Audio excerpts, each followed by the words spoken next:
Hello everyone, we are in the Scholarium. We have a new look. Since Sharp is with us, we're going darker. And now we have an Indrik pet. So, I managed to find a corrupted merchant and steal from them. It took me about half an hour. So we can complete the wing of the Griffon quest. Second letter to the Mages Guild, draft copy. To Brivia Adrad, Second Secretary to Archmagister Emeritus Van Scholarium, from Ernard Runer, Adept, regarding work at the Scholarium. Greetings to the Secretary and the Archmagister. Thank you for the tomes included in the last shipment. They have been most useful in helping us translate and cross-check many of the editions we've already uncovered. We found tomes in Old Aldmeris, Atmoran, Yokudan, and Nadic languages, and even variations of Orcish. We've even uncovered metal plates covered with Dwemer runes. But confirming this and deciphering them will require extensive research. Work proceeds slowly in the cataloging and translation of the works. Part of it is due to the environment. The Scholarium itself has been plagued with high humidity and water damage, and many of the more ancient volumes are in perilous conditions, suffering from decay. In addition, there was a plague of book lice and paper weevils in the West Wing that has damaged some irreplaceable volumes. There's no doubt a function of the lengthy period the Scholarium spent in the Shivering Isles.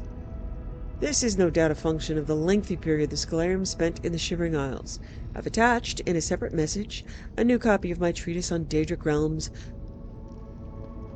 and their impact on Nernian pest creatures. I'm sure you'll find it a most enjoyable read. I've also passed along a request sent by separate messenger for a variety of cleansers and preservation supplies. Arresting the immediate damage is only part of the current challenges, as even the most pristine books are in a delicate condition, and we must take utmost care in their protection. Thank you for your time and attention to this matter. May Magnus watch over us. Ernard Runer, Adept.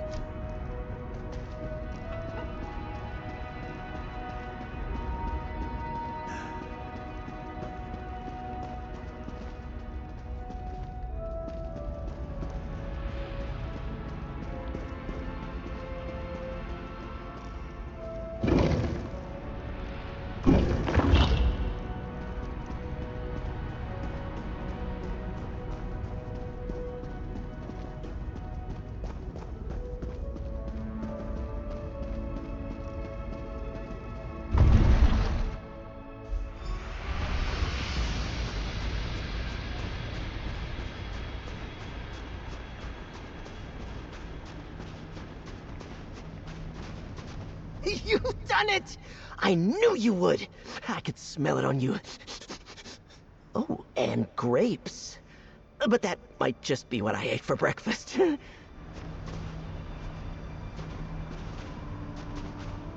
Mortal, welcome back.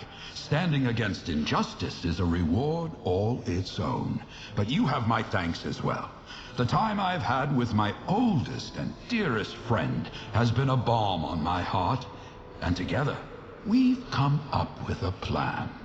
Plan for what?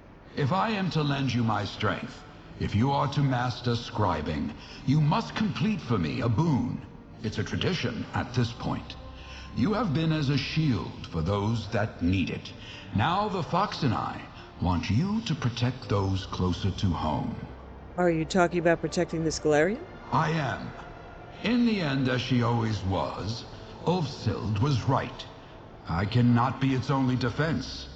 With the help of my companion, you will borrow protective magic to reinforce our own. Where are we going to borrow this magic from? Speak to the Fox, mortal. This was his clever idea, and he will be your guide. In the meantime, I will make preparations. It has been some time since these talons did delicate spell work. I'll talk to the Fox then. Move quickly and with courage as you steal these magics, mortal. The Fox is a stalwart ally, but where you are going, the shadows run deep. What are you going to do with the magic we steal? This may surprise you, as our last moment together was a tempest of frost and ice. But Ulfsild and I were great collaborators. Before the departure of the Scholarium, we dreamed of ever-vigilant watchers that would protect the complex. So you're going to use the magic we steal to make these watchers? Yes, animated armor based off Ulfsild's design. Sentinels that can stand guard even when my gaze falters. All those years ago, we felt there was no pressing need, until it was too late. Why are you and the fox companions? He is loyal, perhaps to a fault. A quality that we both share. When we first met, he was attempting to save a life, and I felt compelled to intervene. Just another creature to protect, sheltering beneath my wings. But that's not true now? I would call what we have a partnership, if he had any interest in making decisions. He is fiendishly clever, and unless I'm mistaken, I would not be talking to you today, if not for him. We've barely thought out the Griffon, and now we're going on an adventure to steal magic from Daedric princes. Isn't that exciting? Oh, I better start some stretches. Don't want to cramp up. Wait, we're stealing magic from Daedric princes? You didn't mention where we were going? Silly Griffon. You and I are going to sneak into the realms of Hermaeus Mora, Mehrunes Dagon, and Nocturnal. We'll make away with some of their precious creatia and steal it back here. How are we going to do that? All we have to do is find somewhere the connection between Nirn and a Daedric realm is thin enough for me to wiggle through. Like digging a tunnel from one den to another. Easy. Why are we sneaking into these realms? All right, Miss Big Tough Adventurer. I know for you, going to a Daedric realm is like going to a corner bakery to buy some bread. But the places we'll be going are being watched. We have to be subtle. And subtle is my middle name. I see. Where are these thin connections you mentioned? You and I are heading to Rootwater Grove in Greenshade, Dawnbreak in Oridon, and an old fort called Faldar's Tooth in the Rift. Oh, and make sure you bring some lockpicks. Another adventure with you! Oh, it's gonna be so much fun. What are we stealing? What are we stealing from the Daedric princess? I think it's called Chirisha? Creatia? It's the stuff that the Daedric princes use to make their realms. I just have to follow my nose. You're gonna follow your nose to Creatia? I spent a lot of time with the Griffon while he was frozen, but not all the time. He wasn't holding up his end of the conversations. I would kind of take myself on walks, and I learned a lot over the years. Like, well, what raw Creatia smells like. Hermaeus Mora? Where are we stealing his The Creatia? Prince of Knowledge sent tentacles deep into the ground beneath Rootwater Grove. That'll let me wiggle my way into a part of Apocrypha called the Obscured Forum. He has a little bit of Creatia tucked away in there. It smells like old books. What's Apocrypha like? Do you like books? Because if you do, Apocrypha is the place for you. Books as far as the eye can see. Let's just hope we can keep a low profile over there. Hermaeus Mora has so many eyes. Where are we stealing Creatia from Mehrunes Dagon? Bad guys that follow Dagon burned the town of Dawnbreak, thinning the barrier between Oridon and the Deadlands. We'll slip through to this fortress called Ardent Hope. The Creatia the prince has stashed there, smells burny like sulfur. Look, What are the Deadlands like? there's a lot of fire, and Tremora soldiers, and ash. That's about it. I've only been there a few times because it's only either boring or terrifying with almost nothing in between.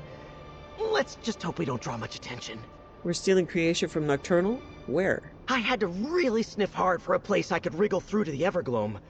Faldar's Tooth is full of cultists, and their prayers did the trick. I hope. I can sniff very faintly some Creatia.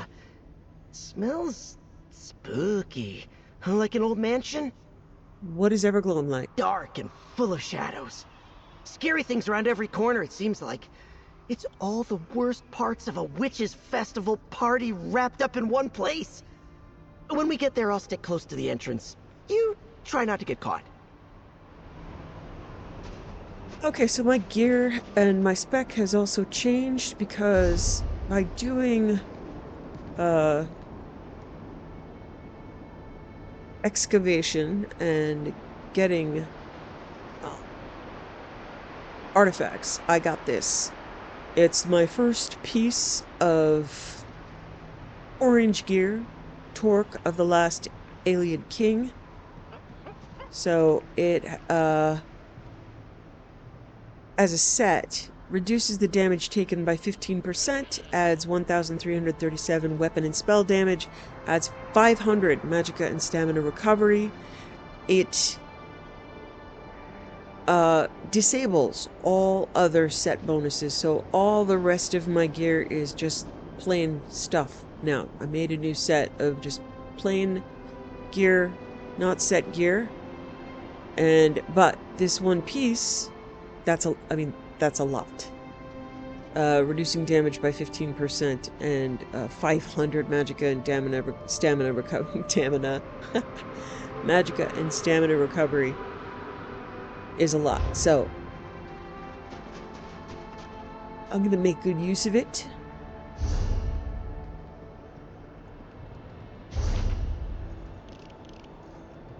Okay.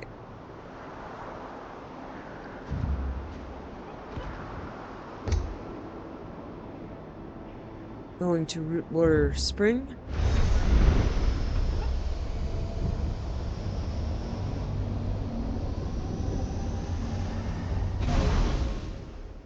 So Sharp is spec'd as a tank, but pretty much everybody we're going to get is going to be spec'd as a tank. Mostly because it's the best way to run the infinite archive. So he has a little red around his eyes, so now his steed has a little red. We're all just sort of smoky and dark.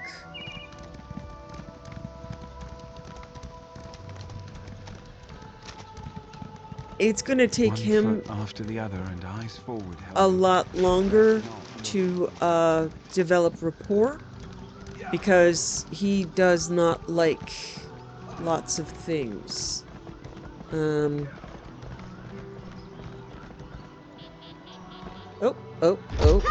dear. Okay, well, here we go. Oh, so close.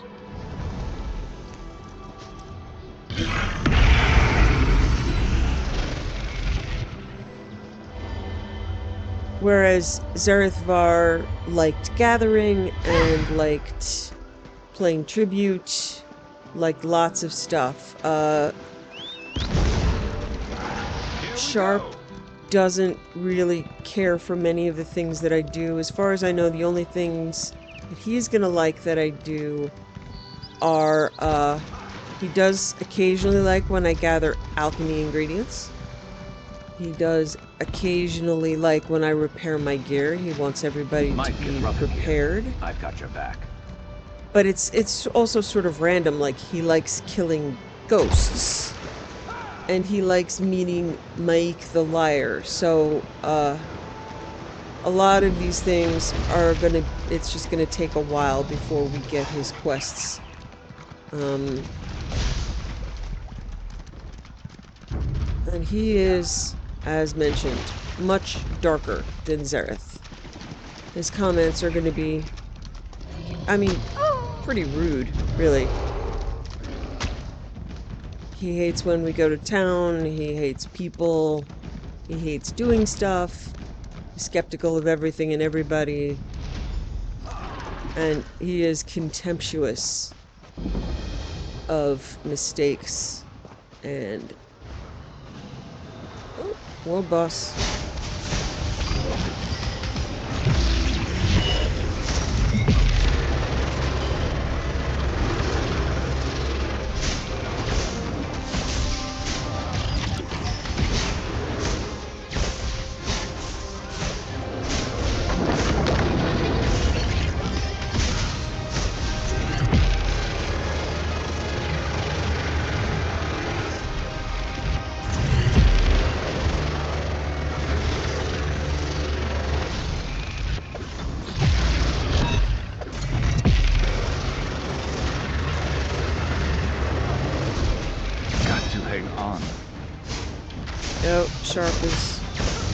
Sharp's in trouble. Sharp was tanking. Okay, awesome. Looks like there's a book.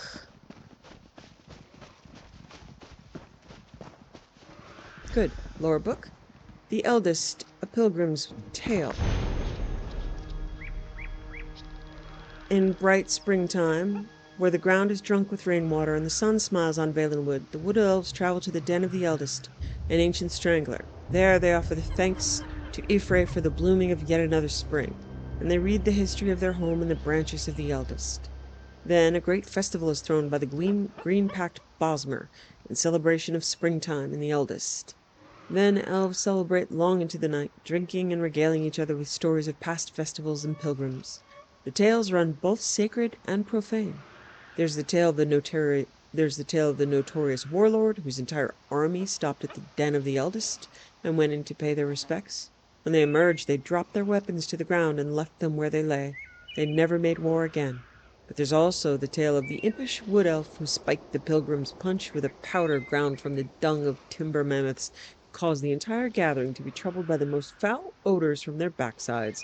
Long into the night they groaned as the stink grew unbearable, until they were also inured to the stench that their groans turned to bursts of laughter that filled the wood. They also tell of the first pilgrims, an old, childless couple who tended the Eldest as their own offspring. They became the first Sylvanar and the first Green Lady.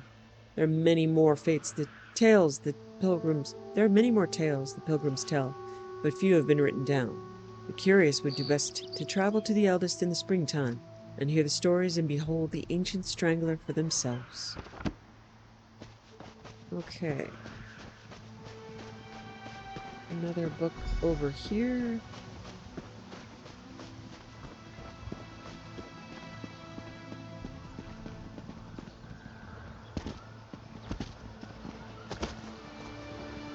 The Firmament.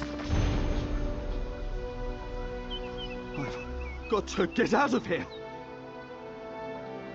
Copyist note, this book appears to be about the reputed qualities of birth signs for those born under certain constellations and does not describe those mysterious stellae commonly referred to as Mundus stones. Fulke's preferred text by Fulke. The stars of Tamriel are divided into 13 constellations. 3 of them are the major constellations known as the Guardians. These are the Warrior, the Mage, and the Thief. Each of the Guardians protects its 3 charges from the 13th constellation, the Serpent. When the sun rises near one of the constellations, it's that constellation's season. Each constellation has a season of approximately 1 month. The Serpent has no season, for it moves about in the heavens, usually threatening one of the other constellations. The Warrior. The Warrior is the first Guardian constellation, and he protects his charges during their seasons. The Warrior's own season is last seed, when his strength is needed for the harvest. His charges are the Lady, the Steed, and the Lord. Those born under the sign of the Warrior are skilled with weapons of all kinds, but prone to short tempers. The Mage. The Mage is a Guardian constellation whose season is Rain's Hand, when Magica was first used by men. His charges are the Apprentice, the Golem, and the Ritual. Those born under the sign of the Mage have more Magica, a talent for all kinds of spellcasting, but are often arrogant and absent-minded. The Thief. The Thief is the last Guardian constellation, and her season is the darkest month of Evening Star. Her charges are the Lover, the Shadow, and the Tower. Those born under the sign of the Thief are not typically thieves, though they take risks more often than others, and only rarely come to harm. They will run out of luck eventually, however, and so rarely live as long as those born under other signs. The Serpent. The Serpent wanders about in the sky and has no season, though its motions are predictable to a degree. No characteristics are common to all who are born under the sign of the Serpent. Those born under this sign are the most blessed and the most cursed. The Lady is one of the Warrior's charges, and her season is Hearthfire. Those born under the sign of the Lady are kind and tolerant. Steed. Steed is one of the Warrior's charges, and her season is mid-year. Those born under the sign of the Steed are impatient, always hurrying from one place to another.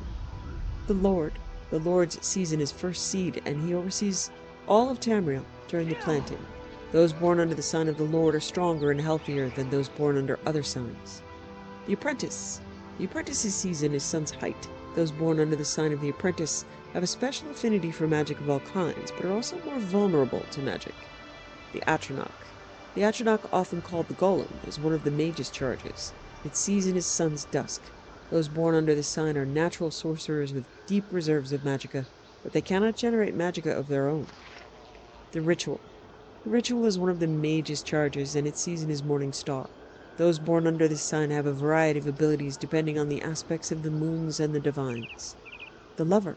The Lover is one of the thief's charges, and her season is sun's dawn. Those born under the sign of the Lover are graceful, passionate. Shadow.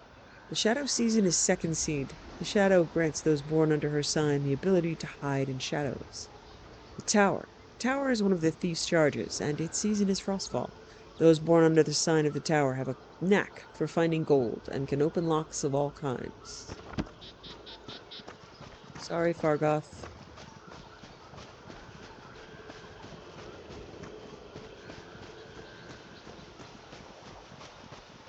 I know this place doesn't look all that bookish, but Hermaeus Mora is actually digging around here somewhere below us. Never mind that.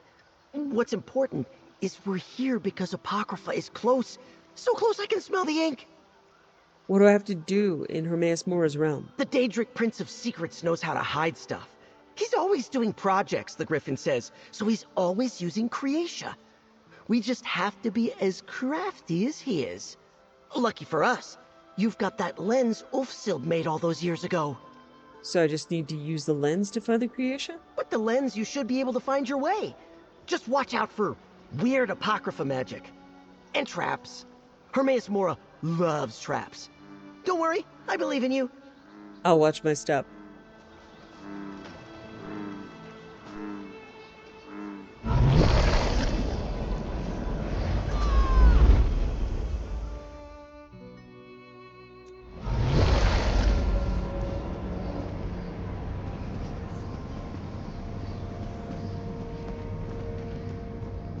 Over there, friend! A spot to use your lens!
I don't see it.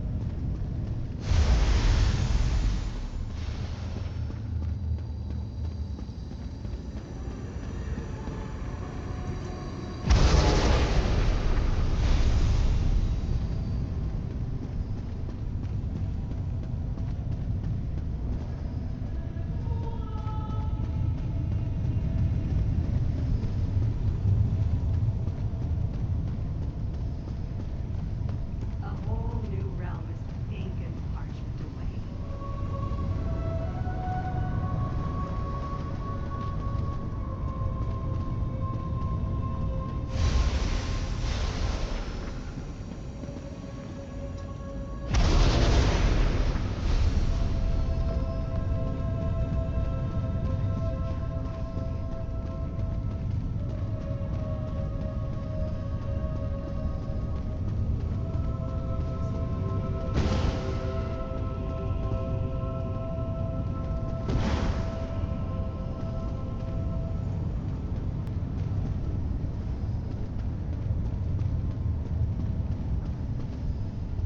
Special volume instructions. Okay.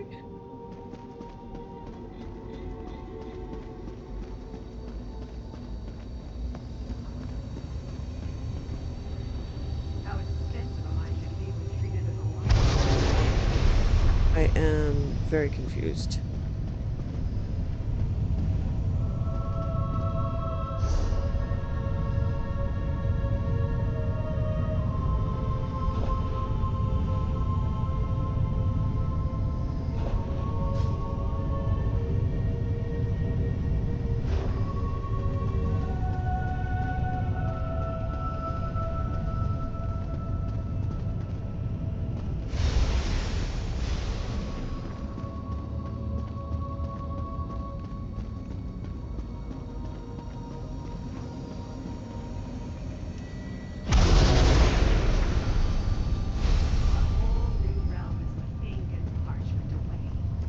Yeah, it keeps sending me over here.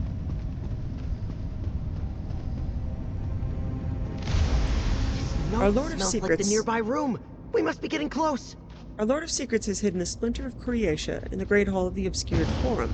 At the top of the stairs, 4 candles cleverly conceal the location of the splinter. Reveal this treasure by lighting the candles in this specific order. Starting from the entrance, the first candle lies farthest, awaiting its first light. The second candle beckons as you gaze southward. The next candle sits to the north, then beneath you, the final candle waits. Okay. I'm going to have to take a picture of this because I'm going to forget it immediately.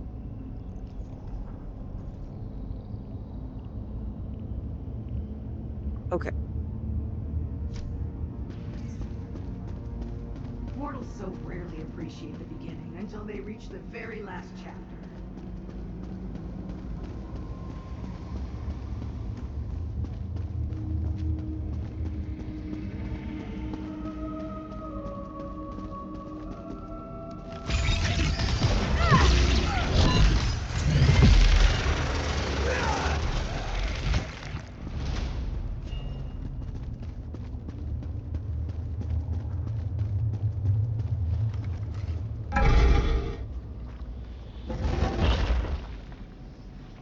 Okay. First candle lies farthest, awaiting its first light.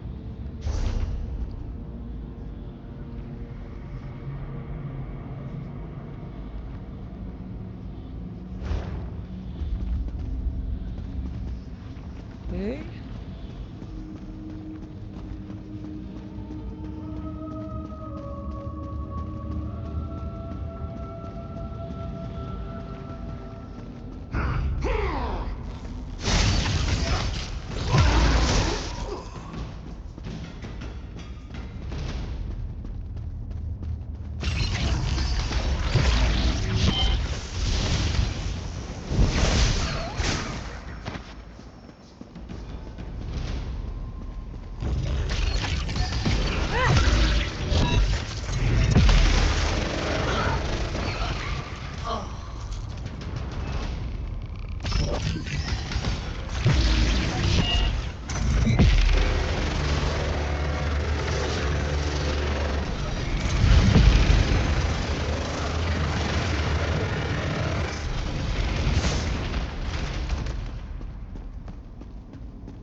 Okay.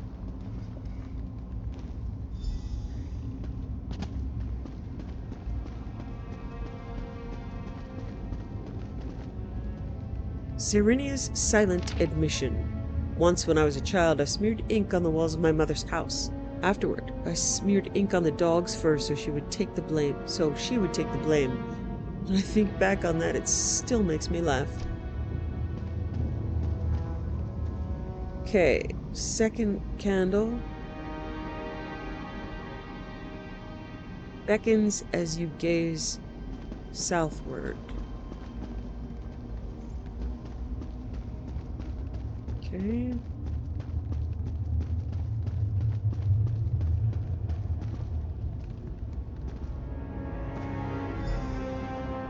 Next candle sits to the north.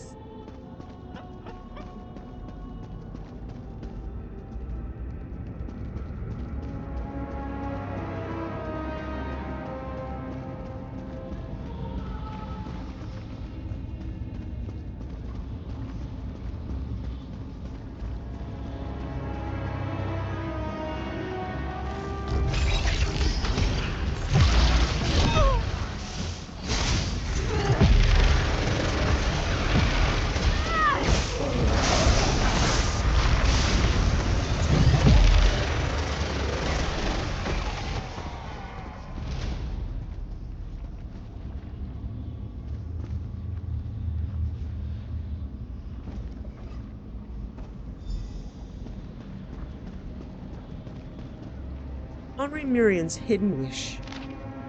I wish I'd never left my family to travel with him. I wish I had enough gold to buy a nicer home. I wish he loved me as much as my last husband. I wish he noticed how nice the flower bed looks. I wish he'd die. Beneath you, the final candle waits.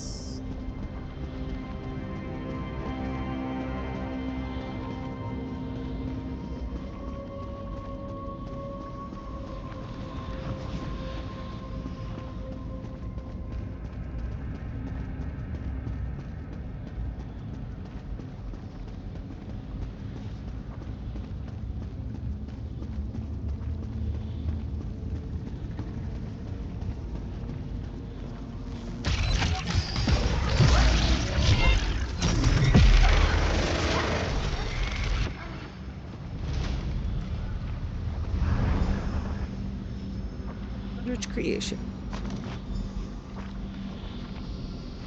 Okay. Use the fox's portal for an easy way out.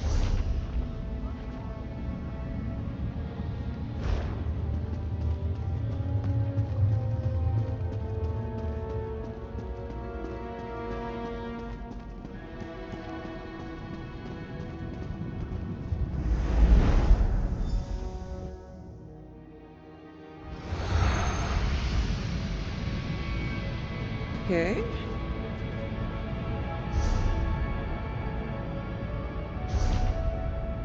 Next spot is here in Oradon.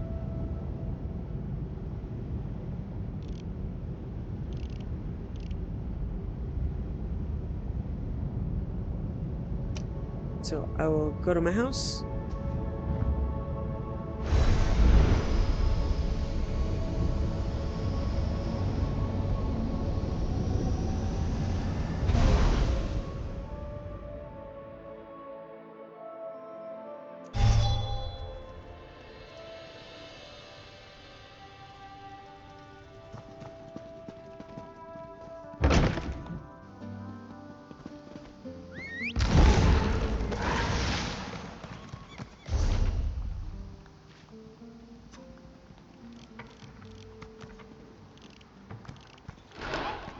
That is not where I meant to go. Is it? Oh, yeah. Okay. Yeah, it's up there. So I did.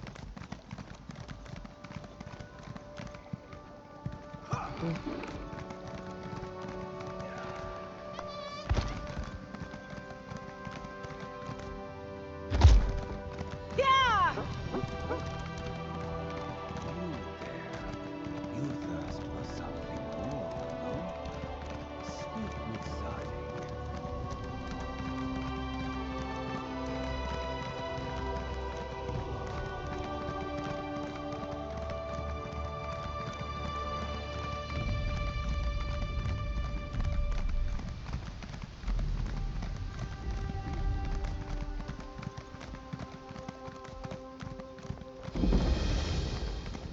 Oh, yeah. I shouldn't run through the center of that town because they'll all try to kill me, I'm pretty sure.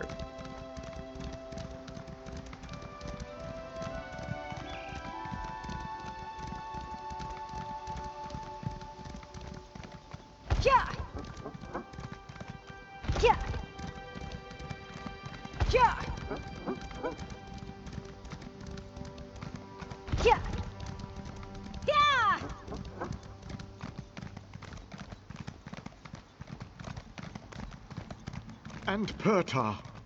He's the last. All right. We'll find them.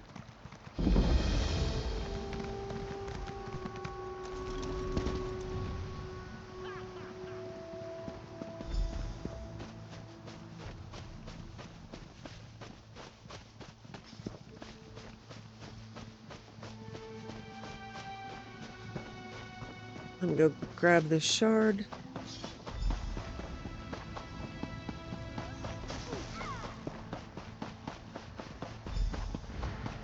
What do you want?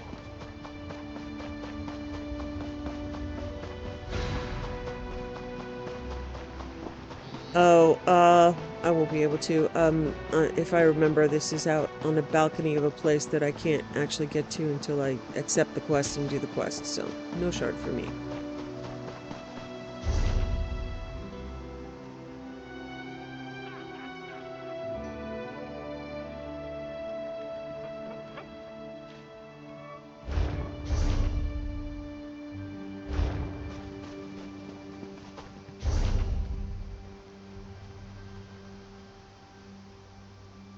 Wow, my map is being obnoxious. Okay.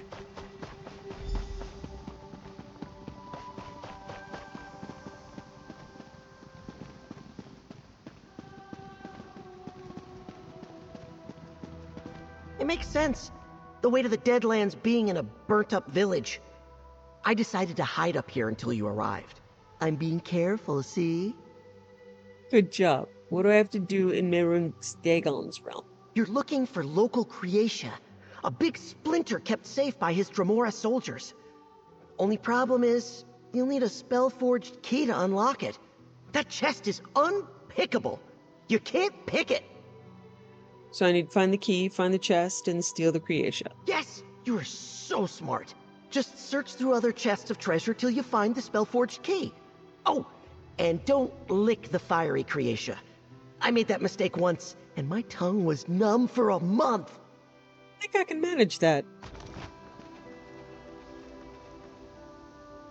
I love this guy.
Got your back.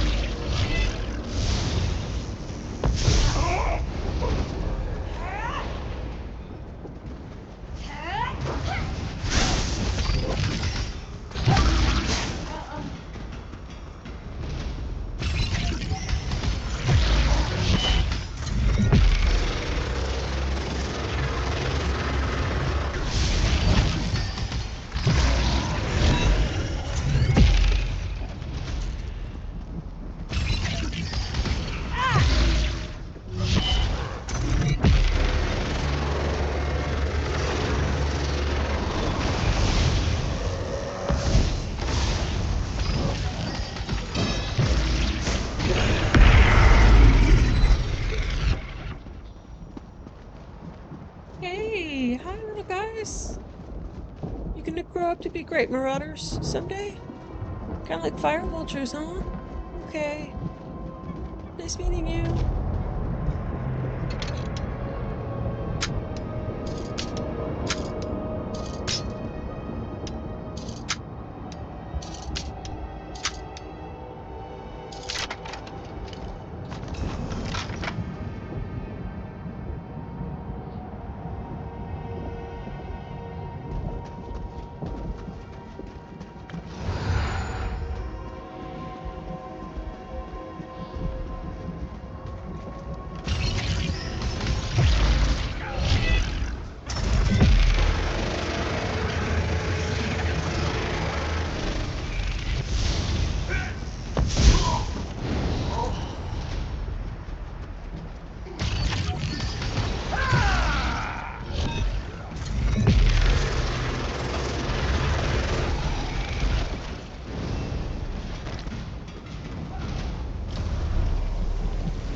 Spellforged key.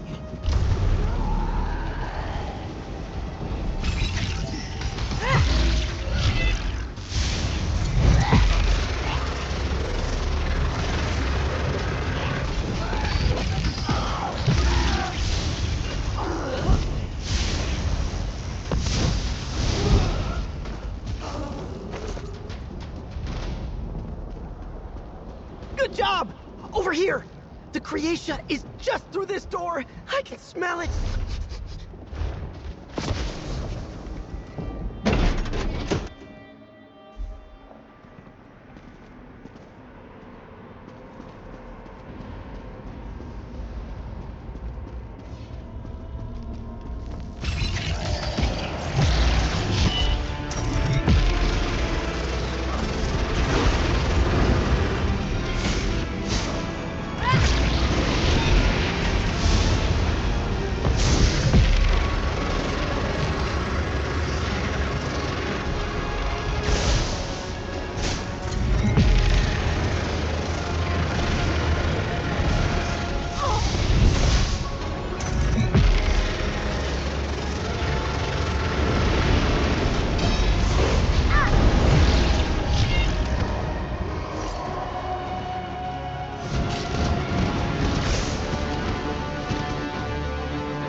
Okay.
Better luck next time. Oh, wait.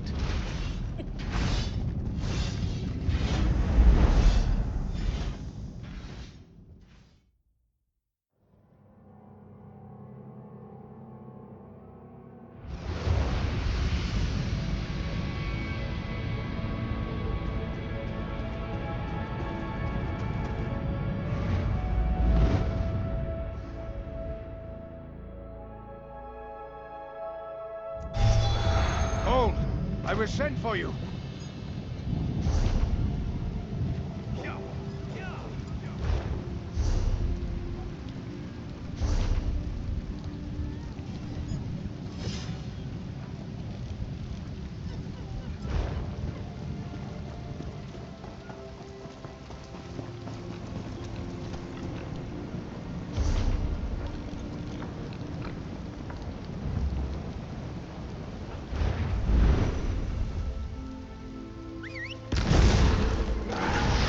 Here we go.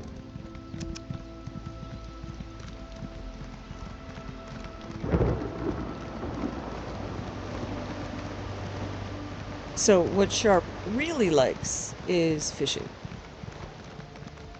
And I'm just not going to be doing that much fishing. So...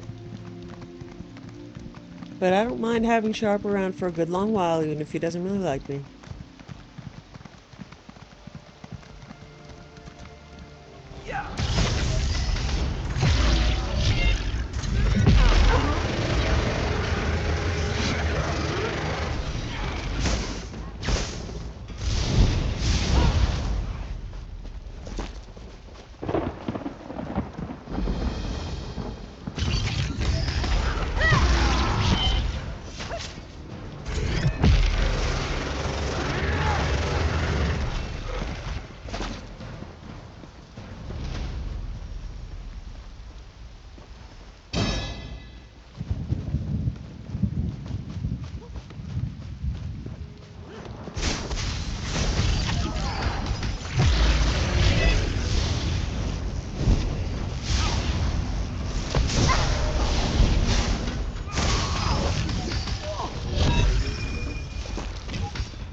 Move to play.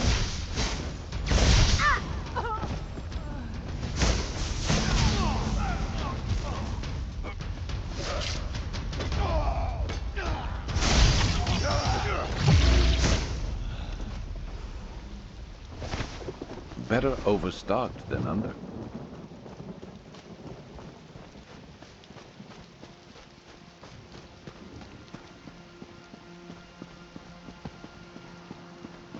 Speech notes.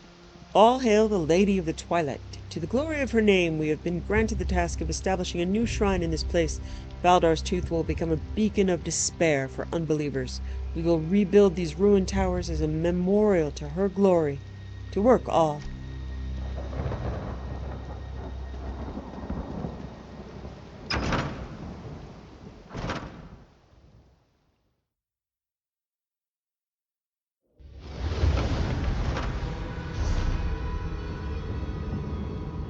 Alright, I'm going to go ahead and get the shard and the books and You're finish the here! delve. The wall is thinnest at the back of the ruin! I'll see you there!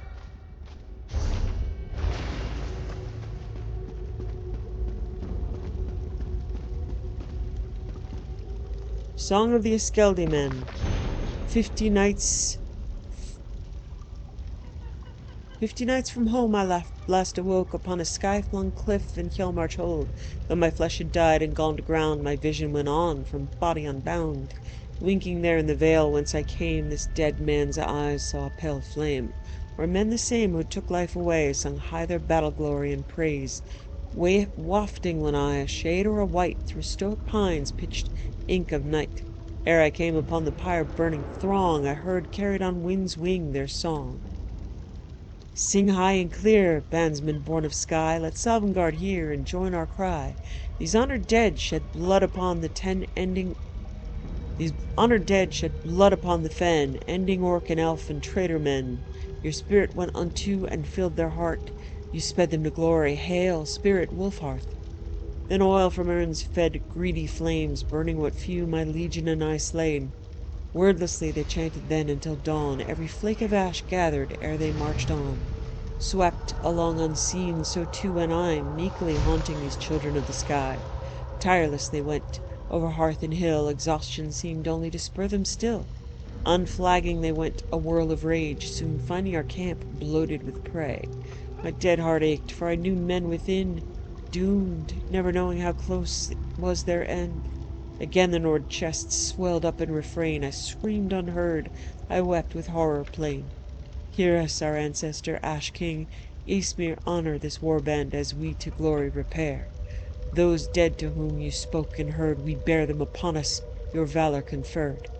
And so it was. To the men each was smeared with ash of a brother's bone, blood, and beard.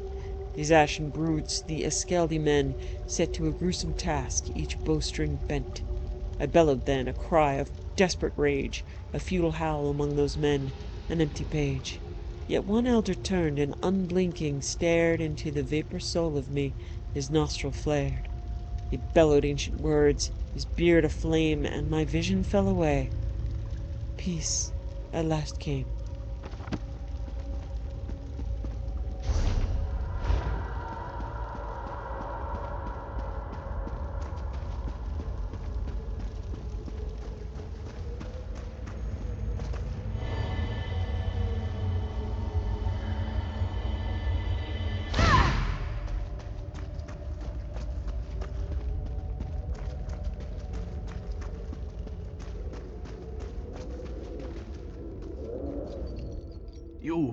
You must reach my brother.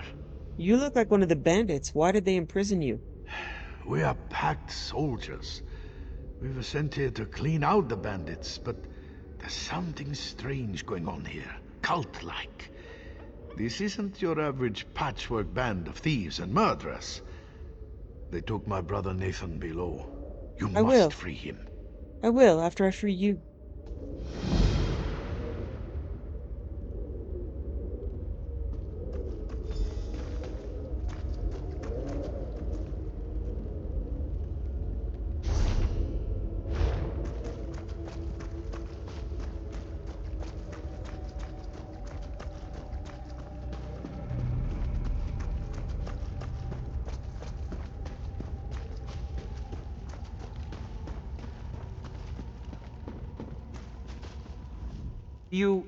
You're not one of these cultists.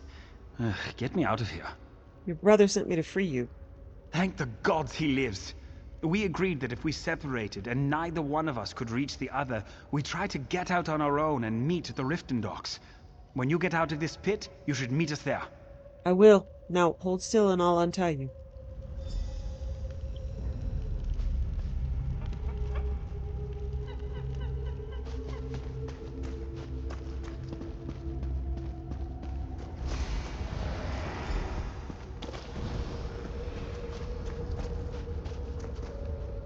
Okay. There's a boss here. I'm gonna wait for him. One weapon is never enough in this line of work. I need healing! Heal me! Better luck next time. Oh, wait.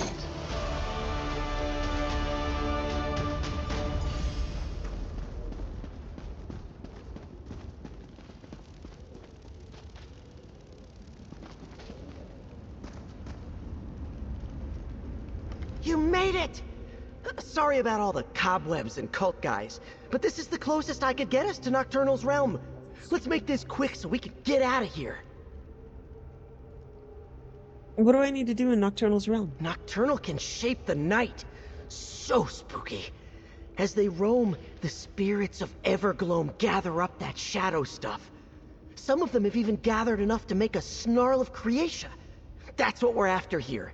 Shadowy Creatia. How do I get the Creatia? Make like the locals and stick to the shadows. You should be able to pickpocket the Creatia right out of their shadow stuff. Whatever they're made of. I know you can do it. You could kill them, but they didn't really do anything to us, you know? Alright, let's get in there.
Okay, I saw there was a marker down here, and then, someone killed it, so I'm gonna wait for respawn. Unless another marker shows up.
I'm pretty sure my stealth can't go up through practice in this game.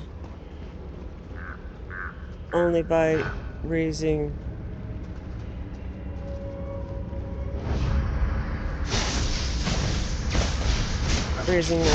ledger domain through questing for the Thieves Guild.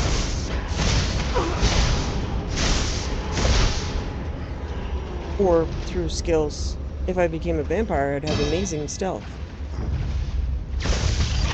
You're going to regret this.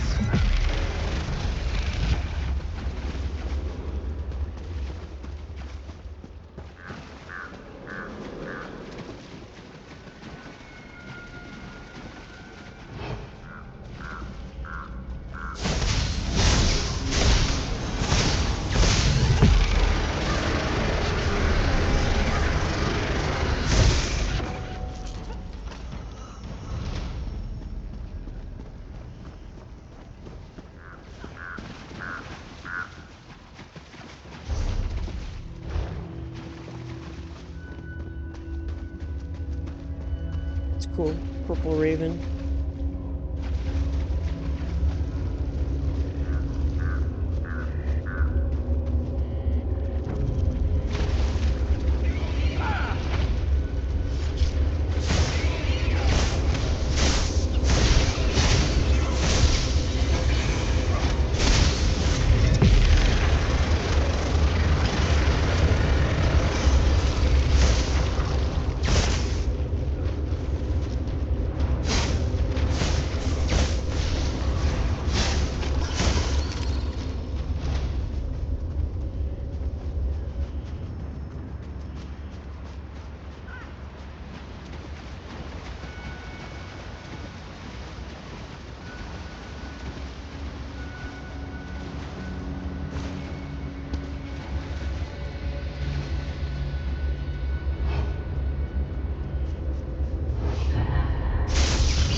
Yeah, I don't even see where I am on this map. This is really frustrating. Okay. Shadowed Spirit, up here. I was right. There's one that spawns down here. Let's see if I can get to it before someone else kills it.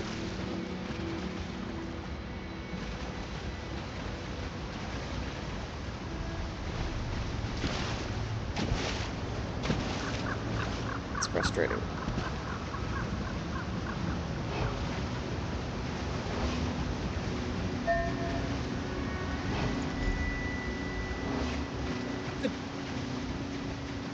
This is terrible. I don't know where that was.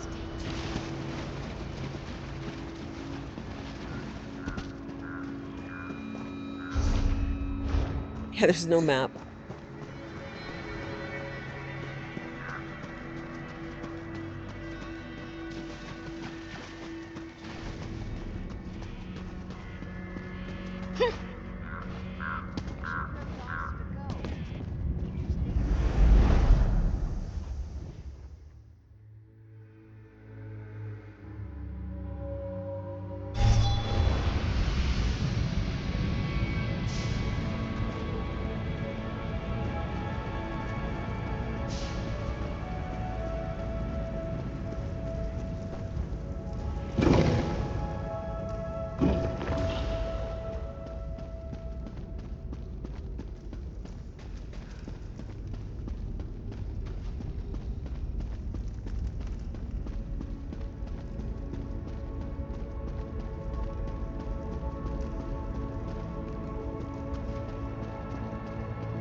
We make a pretty good team.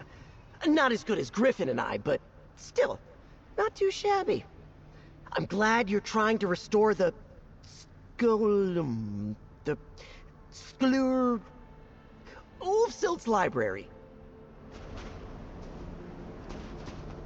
I sense you return with treasures of fire, ink, and shadow. Though, to be fair, the fox spoiled the surprise. He was quite giddy upon his return. Well done. These stolen magics will allow me to secure the Scholarium. How are you going to use the creation we stole? Ages ago, Ulfsild and I researched an ancient type of mystical soldier. I imagined these constructs as silent protectors watching over the Scholarium's halls. With the untamed power of the Daedric princes, finally, our vision will become reality. You'll support my journey to explore scribing then? I will. You have upheld justice, acted as a protector, and been a boon companion to my dearest friend. You've earned this, and then some. You may add my power to the scribing altar. Thank you, Griffon. Now is the time to put these stolen magics to use. Burn with the fires of the Deadlands. Let rise the shadows of Evergloam, and writhe with the ancient power of Apocrypha.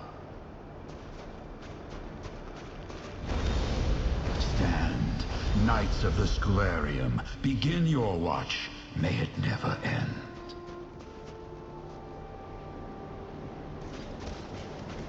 Use my strength well. Rejoin my domain to the Order. May you master scribing as you master yourself. Go and carry my strength. You will always be welcome here.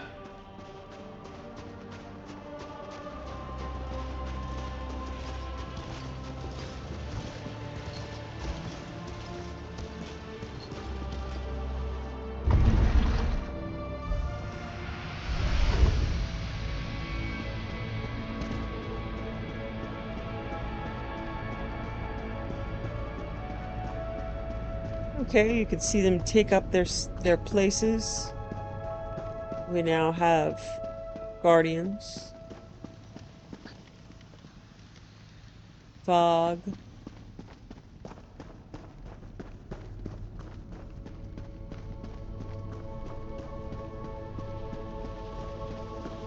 Storms.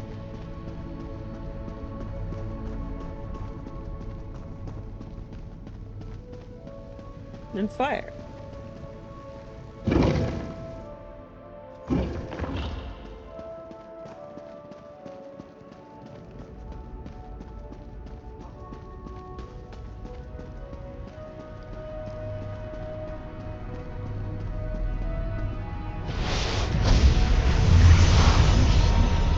Well done. Look at these constructs. The Archmagister himself will be jealous if we can ever get him down here. The Griffon does seem committed to a cause. A commitment I can respect. The role of protector often goes unsung in bardic songs. Even knights who should know better want to leap into the fray. It takes discipline and heart to be a protector. Discipline like yours. Thank you, Nalia. Of course. Just look around. You've made a huge impact on the Scholarium. You took another big step forward in your journey to master scribing. And, of course, you reunited two old friends. You should be proud, adventurer. Okay. So we'll go pick up the next one. Should be the dragon. Yep, lots of these guys. That's cool. I like that. I'll check to see if there are any more scripts available.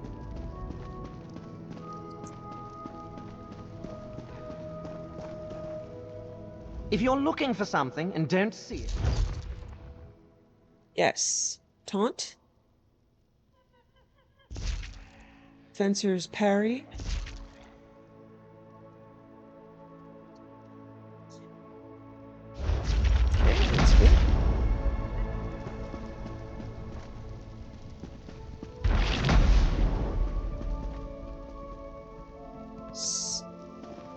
Class Script Conundrum. Sigil of the Griffon Analysis.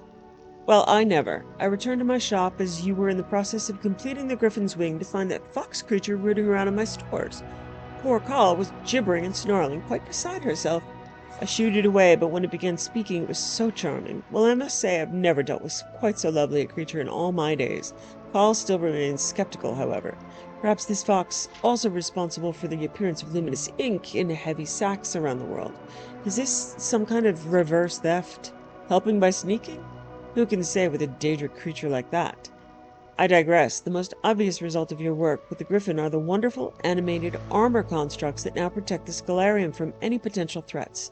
The imbuement of the Griffon's power, meanwhile, has resulted in new ley lines active across Tamriel. I found quite a number of focus scripts here in the Scholarium ready for your perusal.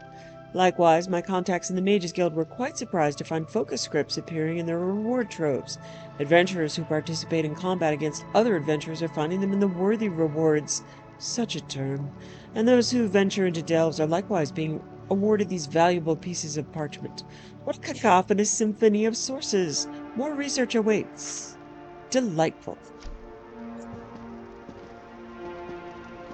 Okay.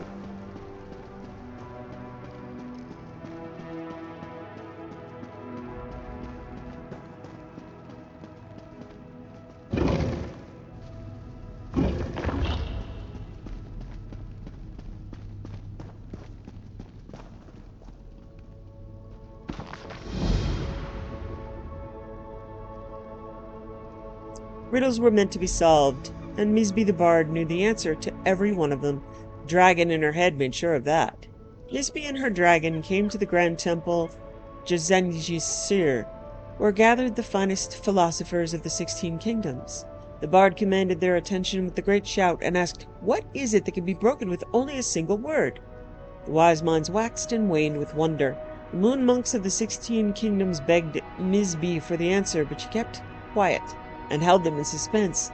"Silence," said Misby, illustrating her point. The dragon roared with delight and showed her wings, carrying Misby away. The dragon next landed Misby in a monastery, circled by claws ready to strike. "You are strong and spry, surely able to tear me to shreds," said the dragon through Misby, "but are you swift enough to know what it is that dies by devouring itself?" The claws puzzled over this. 2 moons rolled through the sky, and still they had no answer.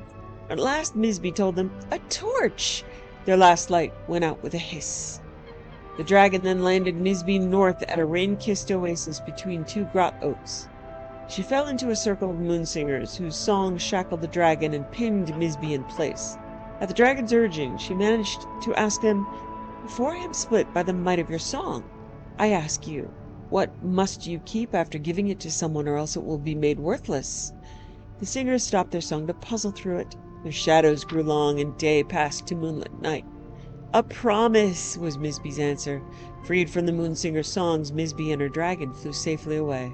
The pair fled south and fell to rest at last in a grove of willows. Misby clutched her aching head, which was overfull of riddles. They were being chased for Misby's mischief. The dragon knew of a sanctuary through a door between worlds nearby. She would show Misby through it. She would show Misby through if she would answer one more riddle on her own. What has a wide mouth that yet never speaks with its own voice? "Me," snapped Misby. "For with you living in my head, I'm only compelled to speak with your voice. Just try and say it's not true." Misby's own mouth opened wide, and the scale dragon slithered out. "Speak with your own voice, then, and tell me the true answer," she demanded. But Misby did not answer the riddle. Instead, she laughed with relief. The healers were right. The pain was all in my head. And though Misby did not supply the true answer, the dragon deemed her words clever enough to grant entry through the magic door. I think it's a cave. But we'll find out The Fable of later. the Dragon. This one's going to be a puzzler, my friend. Well, we will come back to Nalia later.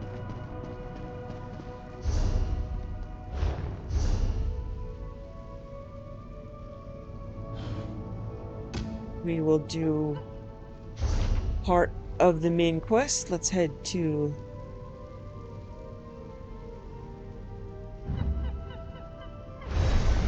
head to the harborage?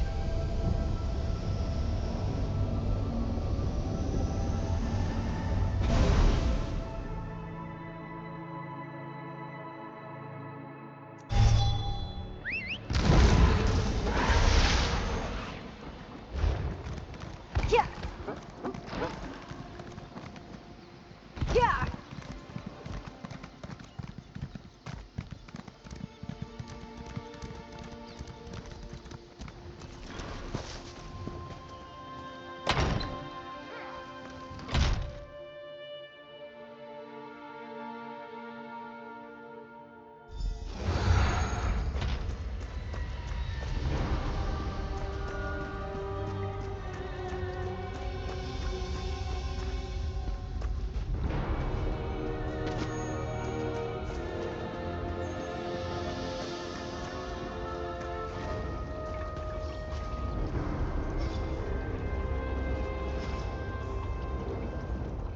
And so we've come full circle.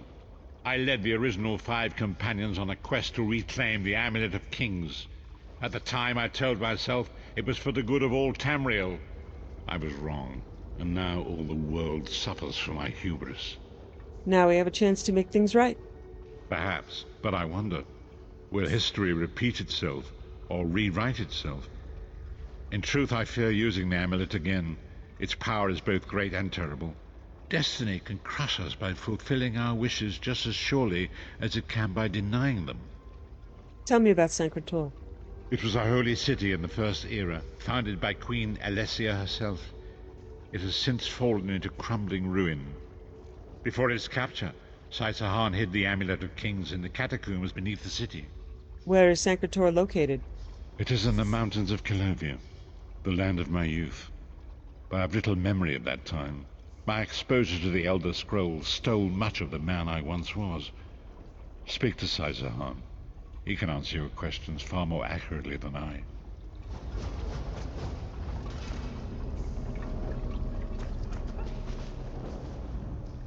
The time has come for us to enter the catacombs of Sanctum.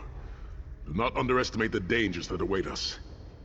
In ages past, Sanctum was a place of light, but I fear that is no longer the case.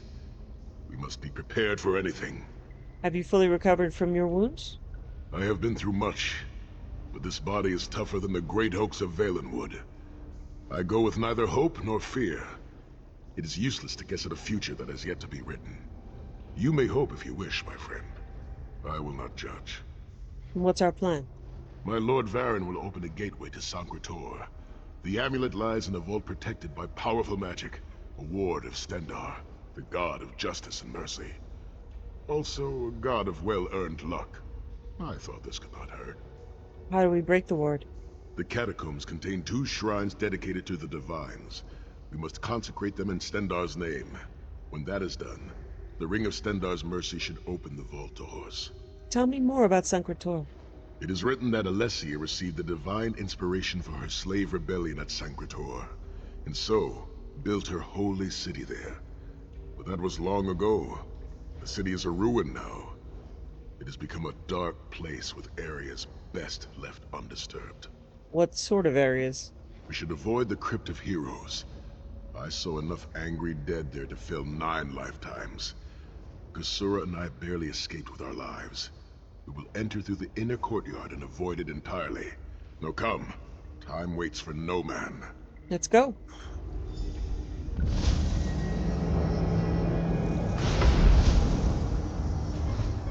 The portal is open. Go now. Return with the Amulet of Kings.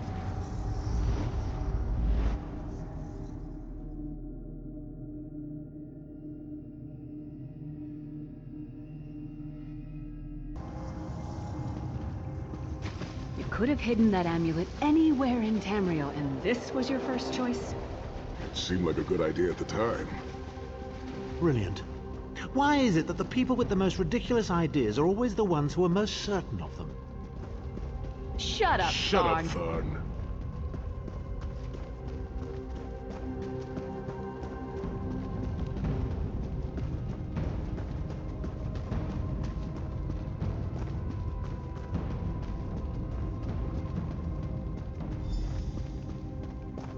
brings you to Sanctum, old friends? Looking for an amulet, perhaps? Marco, how did you find this place? Do you really think I'd allow you to escape the halls of torment if I couldn't track your every movement? Sai, no! Marco, stop! You're killing him! Where is the Amulet of Kings? My master, Molag Bal, demands it. Your master, please. You would use the amulet to betray Molag Bal. Fool! When I ascended, you could have been at my right hand, Tharn. Instead, you chose to align yourself with mongrels and imbeciles. Now, you'll die with them. You won't get away with this. Do you really think you can betray a Daedric prince? With the Amulet of Kings, all things are possible. Nations will tremble and bow before me. I will be a god! The Amulet of Kings will never be yours. It is protected by a ward of the Divines! You mean your ward of Stendarr, god of merciful forbearance, patron of gutless, law-abiding dimwits? It won't even slow me down.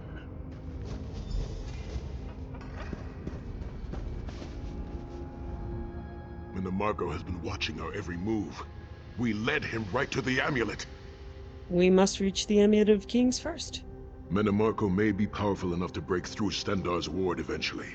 If we can get to the shrines quickly and receive Stendarr's blessing, we can pass through the ward, but leave it in place. He may not be able to follow for some time. How do we get to the shrines? We must make our way to the inner courtyard. From there we can access the chambers where the shrines are located. Sai, are you well enough to continue? Have no fear, Snow Lily. I am Redguard. We are like mountain bamboo. Far stronger and more flexible than we might appear. I find it hilarious that Marco chose such a massive projected appearance. He's obviously overcompensating for something.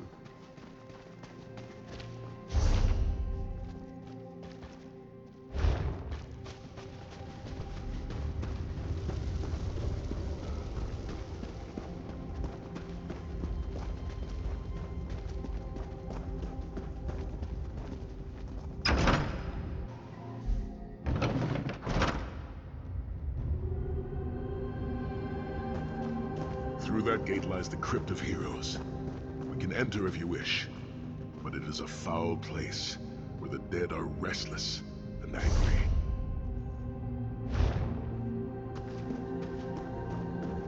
This gate?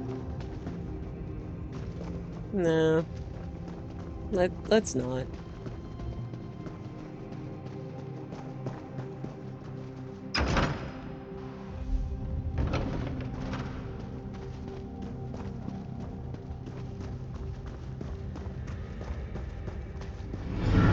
Persistent, aren't you? Do you really think you can keep me from acquiring the amulet? The Amulet of Kings is under the protection of Stendarr's ward. It will never be yours. Ah, Sai. You still don't understand, do you? My plan will succeed because of your ward of Stendarr. It will prevent Molag Bal from observing or interfering. By the time the ward is down and the amulet is mine, it will already be too late. You're insane if you think you can betray the god of schemes. Naive child. You know nothing. Chim El Adabal, the red diamond at the center of the Amulet of Kings, is the most powerful soul gem ever created. With the amulet in my possession, I will absorb Molag Bal's power, reducing him to an empty husk of ethereal flesh. Then I will trap his essence within the gem.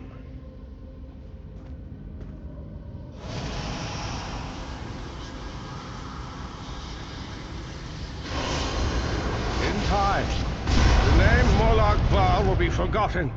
In time, all of Tamriel will bow down before me. Soon, the god of schemes will have a new name. Marco.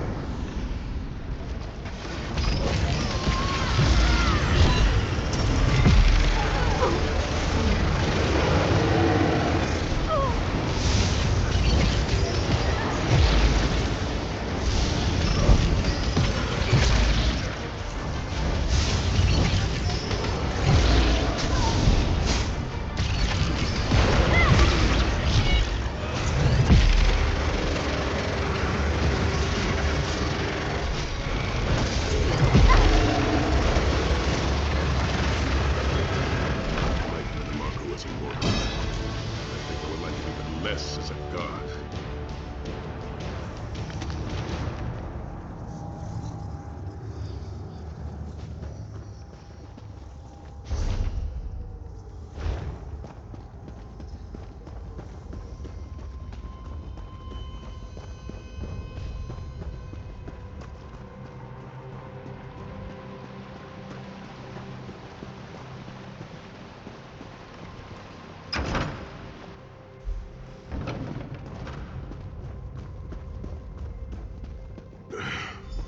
Please, a moment, my friends. I must rest before we continue. Sai, are you all right? That bastard really hurt you, didn't he? I swear to the gods, I'll take his head off. I'll be fine, Snow Lily. I just need a moment to catch my breath. Take all the time you need. I'll keep watch. If there's anything I can do, just name it. An enchanting moment. I'll be over here bringing up my lunch. Zet's tears. I thought I could handle this. Minimarco's sorcery brought back all of the pain and doubt I felt inside the halls of torment. Are you going to be all right? I have pushed my body much further than this. It is my mind that pains me. Minimarco filled my head with shattered memories. They're like broken glass. With every beat of my heart, they stab into me. Take a moment. Catch your breath. That voice, Minimarco's voice, it taunted me over and over in an endless cycle for years on end. He never broke my will, but he broke something. Will you be able to make it through this, Sai? I will make it through this, my friend. I did not endure years of torture in the halls of torment only to give up now. My pain has subsided. Let us make haste and finish this. Where do we go from here? We must consecrate the 2 shrines with Stendarr's blessing before the vault can be opened. The first shrine rests in the Dragon Guard tomb, where so many of my fallen comrades were interred. We must take care to respect their resting place. Let's go.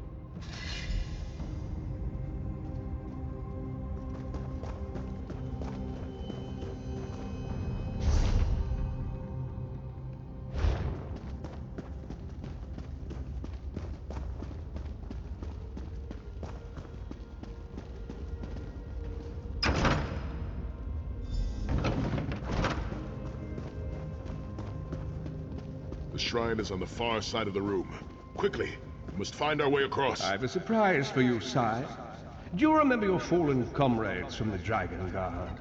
I've taken the liberty of raising them, and they're quite anxious to see you. Again? The worms that files in the memory. I have no wish to disfigure the corpses of my old comrades of the Dragon Guard. We must consecrate the shrine.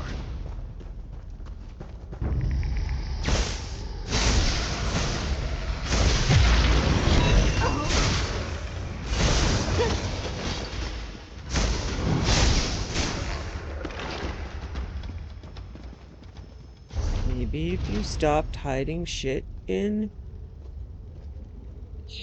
tombs.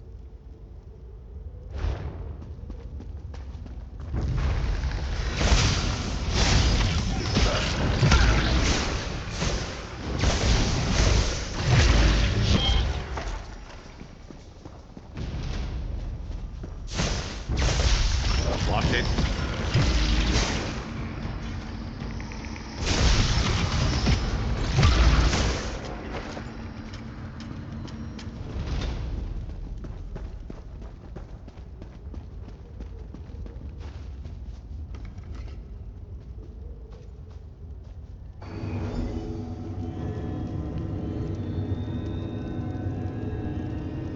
Stendarr, God of mercy, charity, and justice, empower us with your wisdom and vision. Help us to right the wrongs of this world through your grace and with your guidance. Encourage us as we smite the wicked and punish the unjust. Now, we have only to consecrate the second shrine before we can enter the vault.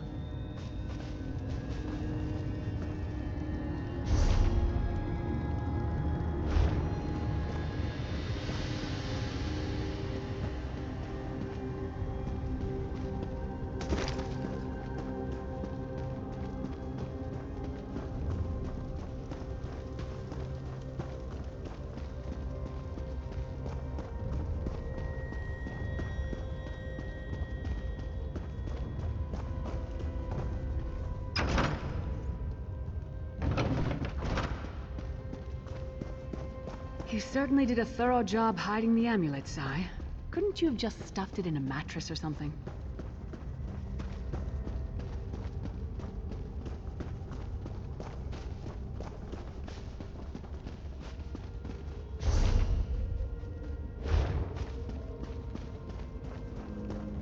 The second shrine is in the chamber beyond. There is a trick to reaching it. A puzzle of sorts. I do not recall its solution. Neither do I, Sai. But I do remember I just pull levers till it works. The altar is on the far side, but to reach it, the drawbridge must be lowered.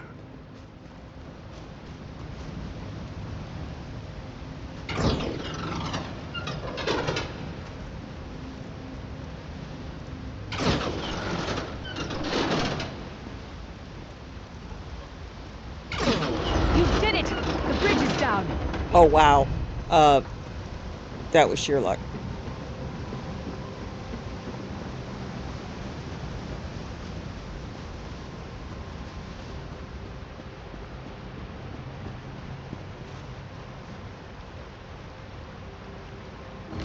Stendar, God of starting charity and justice. Kill them!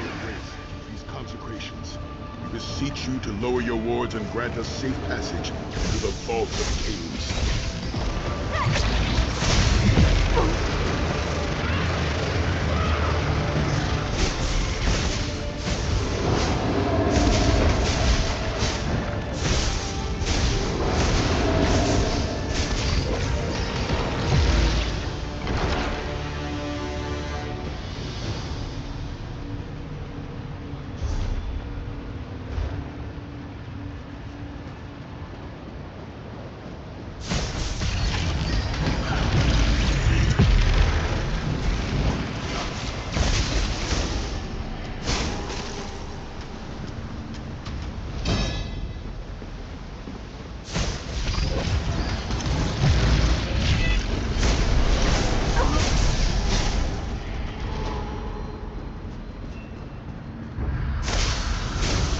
You're going to regret this.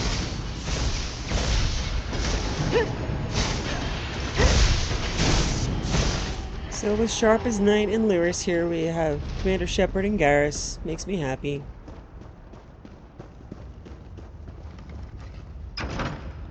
No, Commander Shepard is... Dank corridors, crumbling walls, nauseating smells.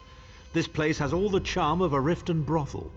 It must feel very much like home to you, Titan. You mean a crypt filled with the rotting corpses of inbred kings and failed statesmen? Must be what it's like at a Tharn family reunion. It is much more pleasant in the summer months.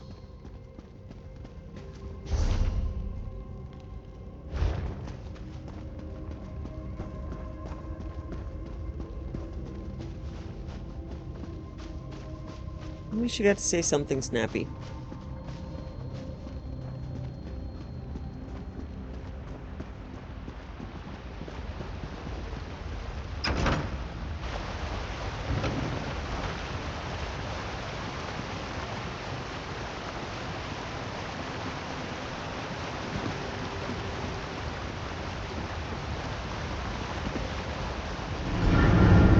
Pathetic efforts will not succeed.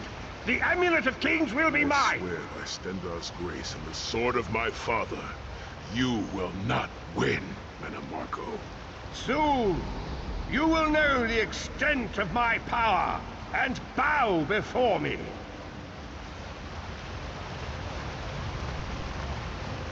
Through the power of the Amulet of Kings, I will be transformed.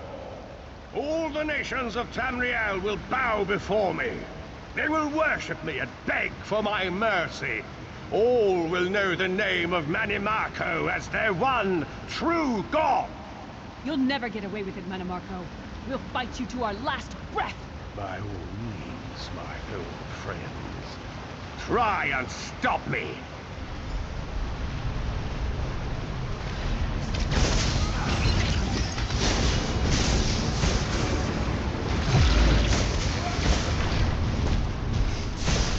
Never a dull moment.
The door to the Vault of Kings.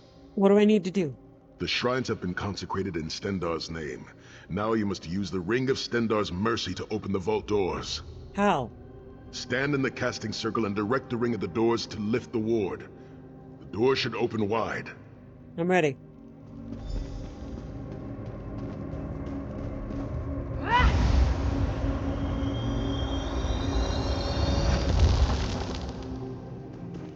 Look, the amulet.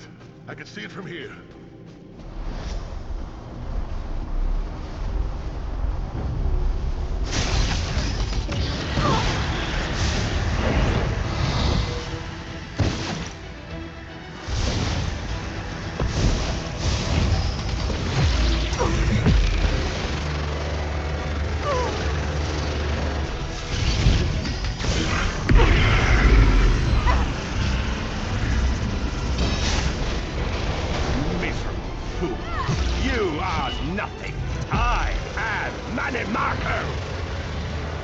Keep Manimarco occupied. I'll close the portal.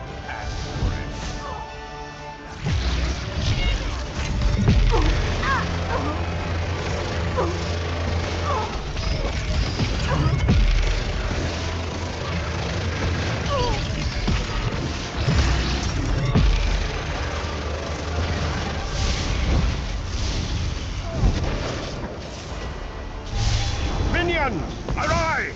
Obey me!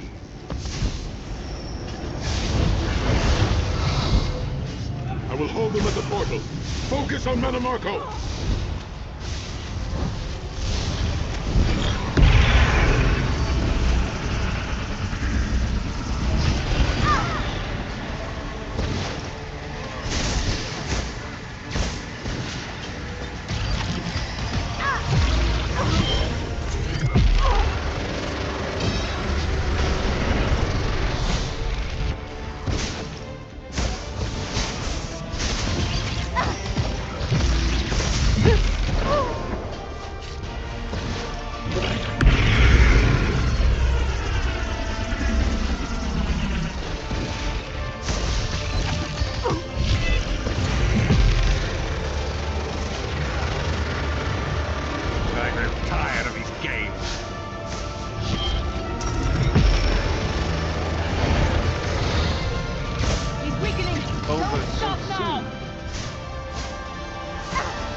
The most powerful necromancer Tamriel has ever known. This is merely a transition. My first step towards true immortality. Now witness my true power! Watch as I rise up from the grave and ascend to godhood! Worm! You think you can betray the Lord of brutality and domination without consequence? You will pay for your arrogance. You will writhe in agony for the rest of eternity. Your tortured screams will echo throughout oblivion to serve as a warning to others.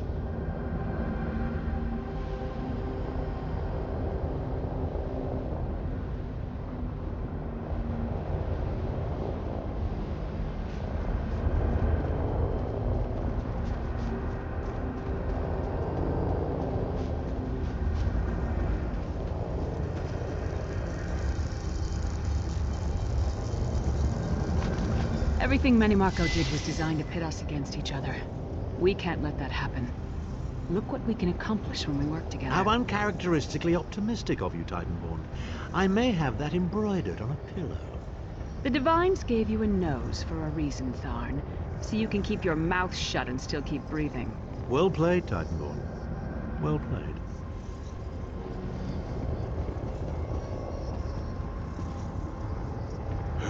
We are finished here. It's time to go home.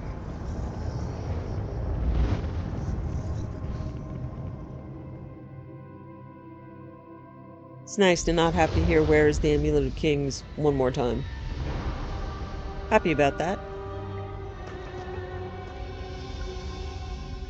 It is done. The Amulet of Kings is ours once again. And Manimarco is defeated. Manimarco will pay dearly for the rest of eternity. One cannot out-scheme the god of schemes without paying a heavy price. I cannot imagine the torment that awaits him. What do we do now? Sai Sahan must rest, as must we all. We can sleep a little easier knowing the King of Worms has been defeated, but we cannot rest too long. Molag Bal is still a great threat, and the plane meld must be stopped, or this will all be for naught. And my soul? I've not forgotten, Vestige. It is another piece of the puzzle, and we shall address it in due time. But for now, let us rest and recover. As always, I will contact you soon. Walk in the light, Vestige.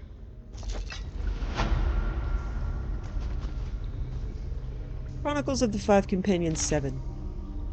I'm called Sai Sahan, son of Nazir Itaf Sahan of Bankarai. Once again I set my thoughts to paper.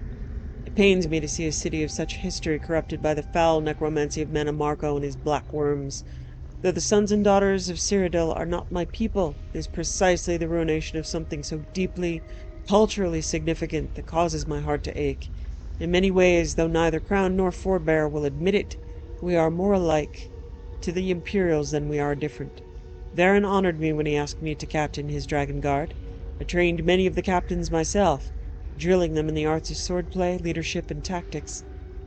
They were of many races and many creeds. There was devout Nathaniel of Morrowind who would quietly recite the sermons of his heathen demigods each dawn. I also remember young Lucan Ivan, outcast from his family holdings in High Rock over some political squabble. Not all of us were imperial, and yet we took readily to their traditions, their learned ways, and even their food. We believed in the vision of the Empire once. This day it seems the Empire was just a dream, and Sanctum merely a ruined shadow of that dream. I swore an oath to Varen Aquilarios to protect him and see his own dream of a reunited Empire come to pass, but as we now witness, and I must admit, it will be impossible to fulfill that oath. Even now the Imperial city is besieged by those who would see their own petty leaders seated upon the ruby throne, and very few of them are of its native soil.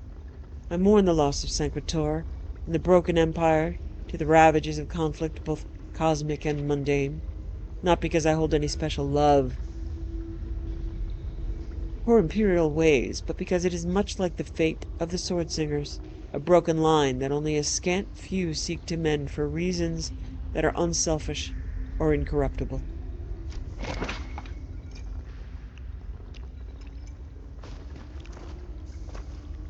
Okay.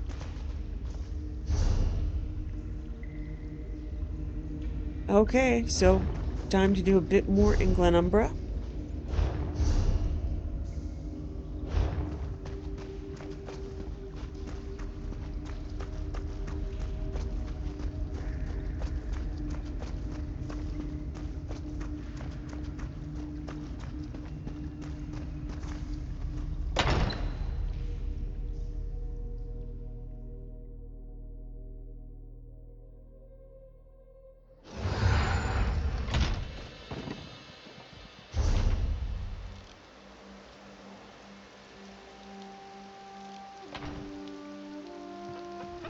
Okay. As always, we head to see if Lightbringer's there.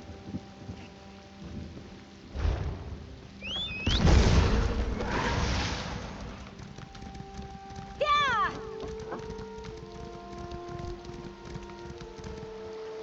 It's gonna hurt.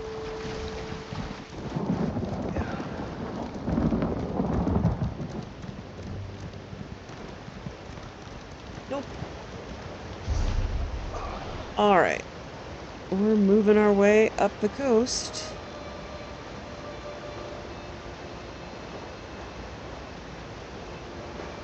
Okay.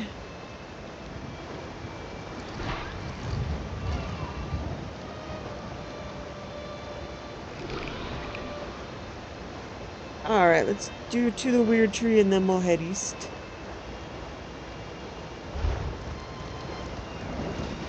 Yeah.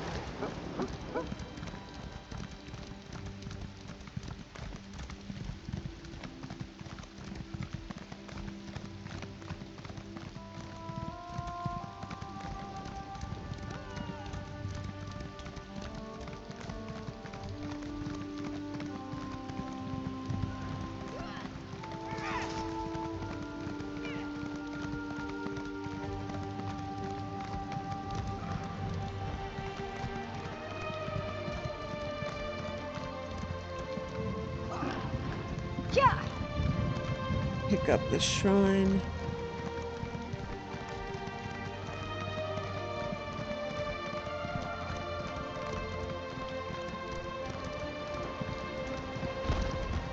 Why didn't you?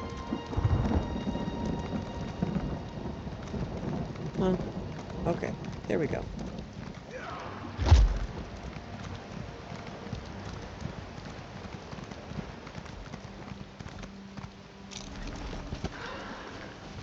Rites of Faith, the Bretons.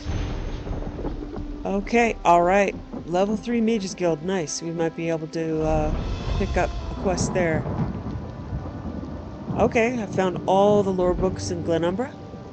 Mages Guild to 3. I believe it only goes to 10. Varieties of Faith, the Bretons. My brother Mikhail, Carcophsor of the Imperial College. The 8. Akatosh, Dragon God of Time. Akatosh is the chief deity of the 8 Divines, the major religious cult of Cyrodiil and its provinces, and one of 2 deities found in every Tamrielic religion. The other is Lorkhan. He is generally considered to be the first of the gods to form in the beginning place. After his establishment, other spirits found the process of being easier, and the various pantheons of the world emerged. He embodies the qualities of endurance, invincibility, and everlasting legitimacy. Kinnereth, goddess of air. Kinnereth is a member of the 8 Divines, the strongest of the sky spirits, patron of sailors and travelers. In some legends, she is the first to agree to Lorkhan's plan to invent the mortal plane, and she provides the space for its creation in the void. She is also associated with rain, a phenomena said not to occur before the removal of Lorkhan's divine spark. Julianos, god of wisdom and logic, often associated with Junal, the Nord father of language and mathematics. Julianos is the god of literature, law, history, and contradiction, and the favorite deity of most Breton mages. Dibella, goddess of beauty. Popular god of the 8 Divines, Dibella has nearly a dozen different cults, some devoted to women, some to artists and aesthetics, and others to erotic instruction. Arche, god of the cycle of life and death. Member of the 8 Divines pantheon and popular elsewhere as well.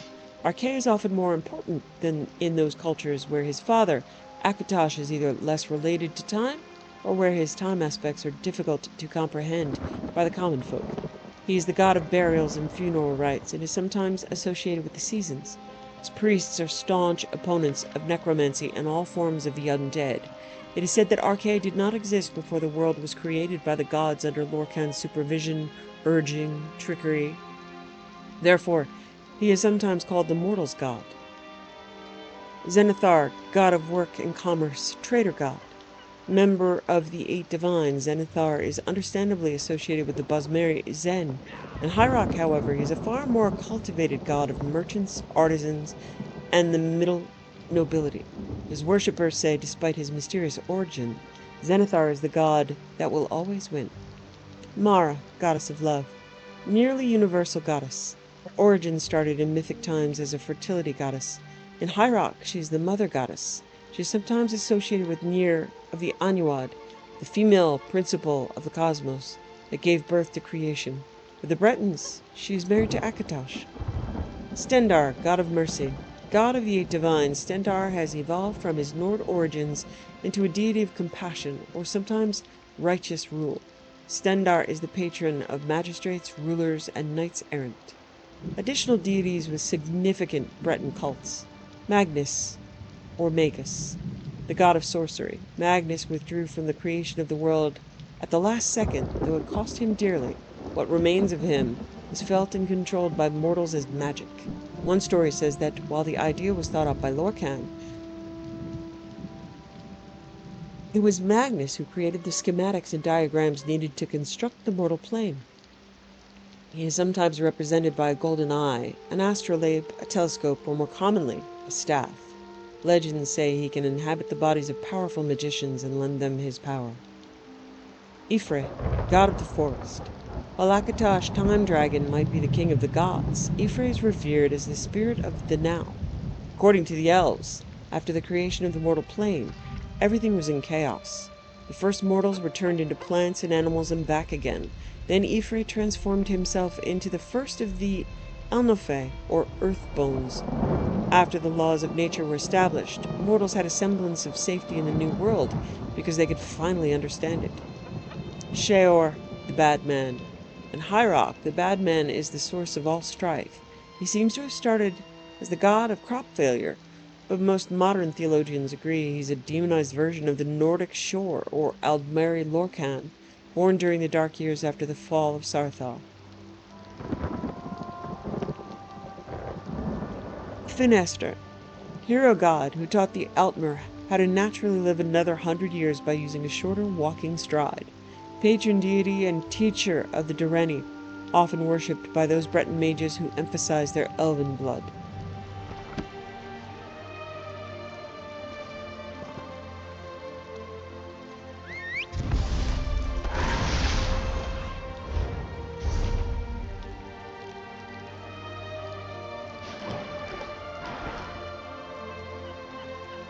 Oh, okay. There's also there's a quest right here.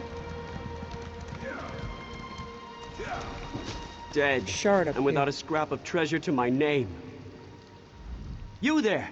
You can see me? Who are you? Who am I? Why, I am Richard Dusant, famous adventurer and treasure hunter. At least, that's who I was, before the cultists in Dress and Keep killed me. I was in the ruins, searching for the treasure, you see. What treasure? The renowned treasure of Dress and Keep, of course! You could finish my quest for me. There are 3 statues, the heralds. Take the offerings I brought in my backpack and present them to the proper heralds. That should open a passage under the well. I'll present the offerings to the heralds. Now listen carefully. There will be a lot to remember. Uh-oh. What sort of treasure will I find? The histories I read never specified, but it said that the greatest treasure of the Breton kingdoms was stored here. What are the heralds and how do they work? The heralds are 3 engraved statues that each offer a riddle. You must place an offering before each herald. The statues are the Herald of Thirst, the Herald of Memory, and the Herald of Illumination. What offering should I place? There are a number of possible offerings in my bag. Take my backpack and see if you can match the offerings to the correct heralds. Engravings on the statues provide clues about which offerings they will accept. You were killed by cultists? Yes, the bastards! I tried to sneak past them, but, well, you see how well that turned out. Being a ghost has put a bit of a damper on my adventuring career.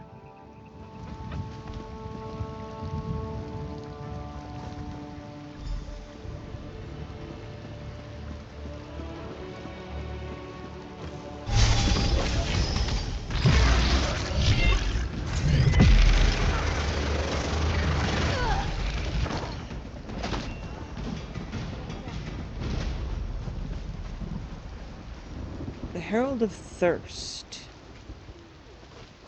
I see something nice. Yours for the taking.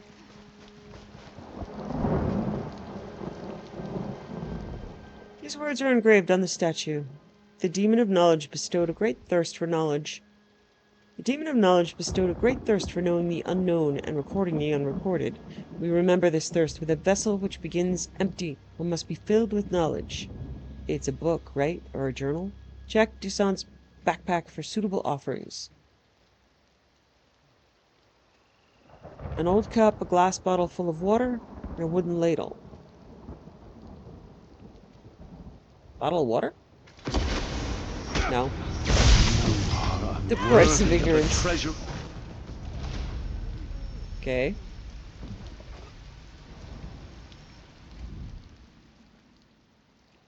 Wooden ladle? No.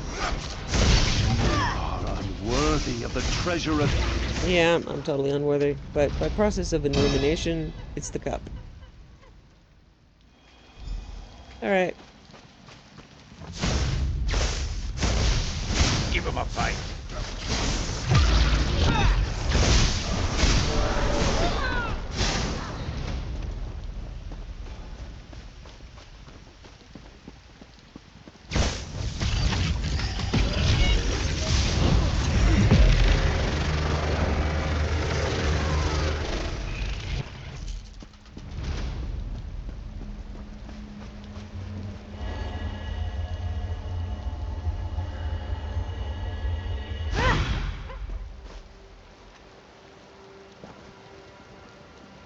Herald of Illumination. Knowledge is light. It is the light of the candle in the book's pages and the illumination gained through study. We seek enlightenment against the shadow of ignorance and the darkness of despair. Examine the contents of Dusant's backpack for an offering.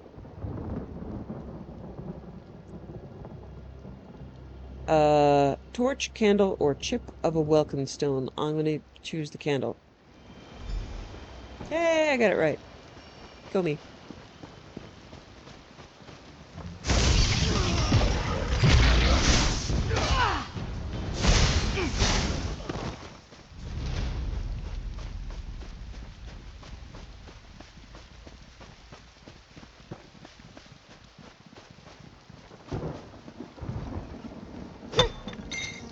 Useful. Hold on to that.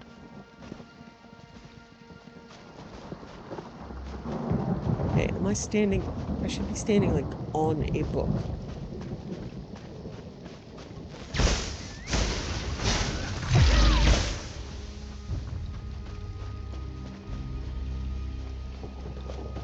Tried to kill a player. I'm sorry.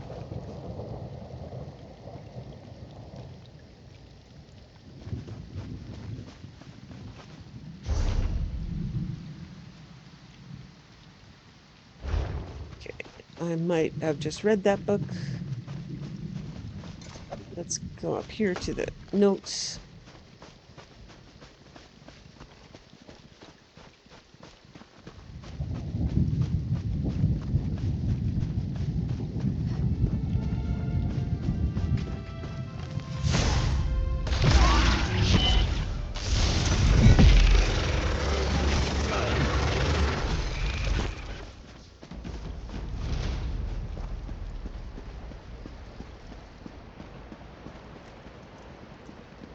Oh, okay. It's down in the vaults.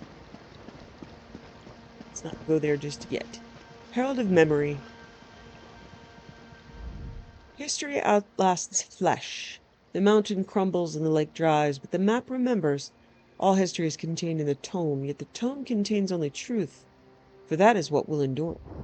Check Dusant's backpack for a suitable offering. Find 3 possible offerings: a blank scroll, a chronicle of the Delan dynasty, and copy of the lusty Arconian maid. Place the chronicle of the Delan dynasty. Okay. Find the old well.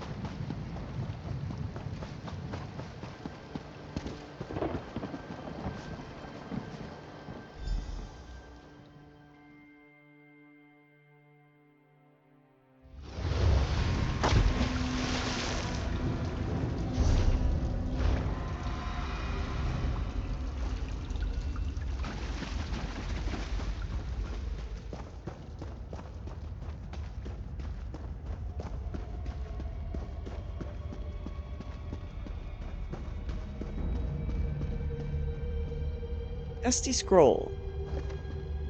Small key slips out of the center of the rolled scroll. The scroll's been sealed in wax. I should break the seal and read the note. Started, a mysterious curio. I carefully examined the ancient wards on this alien chest after it was delivered to me. Spells of warding that have kept it sealed appear to be eroding. Likely, they will fade completely over time. Given the alien propensity for devious traps, I deem it unwise to tamper with the chest any further. Perhaps a later scholar, armed with a deeper understanding of alien culture and history, will be better prepared to deal with whatever is sealed within after the wards collapse.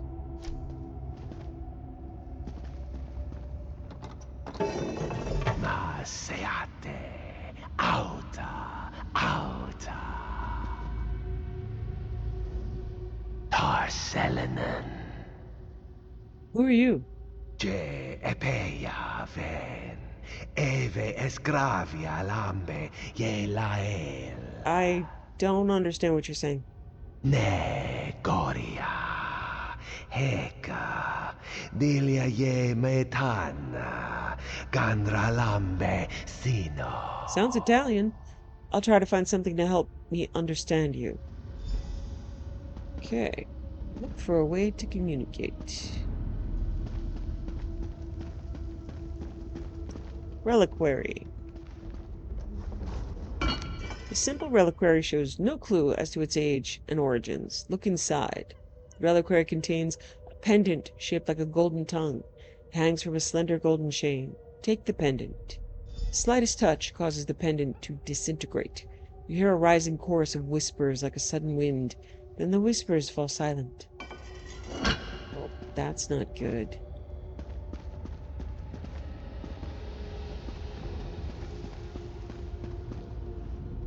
Returns. I told you to go. I can understand you now. We can talk. How fortunate for you. But no one ever considers the wants and desires of a ghost. Oh, very well. Let's get this over with. Why were you trapped in that container? What a presumptuous question. Such temerity. You are very rude, just like my brothers. They bound me here. They were jealous of my powers, my stature. Your brothers bound you here? Yes, I intended to aid the Direni against the Alessians. I hoped to get land from King Relethiel as a reward. My brothers bound me here, so I could not participate. They never returned for me. That war is long over. The Alessians lost. They did. Well, I'm glad to hear that, at least. Forgive me. I have been languishing alone for a long time. Can you release me? You would need to destroy the relics that bind me. The seal of anchoring, the animus needle, and the soul prison. I'll destroy the artifacts and set you free. Okay. Destroy binding artifacts.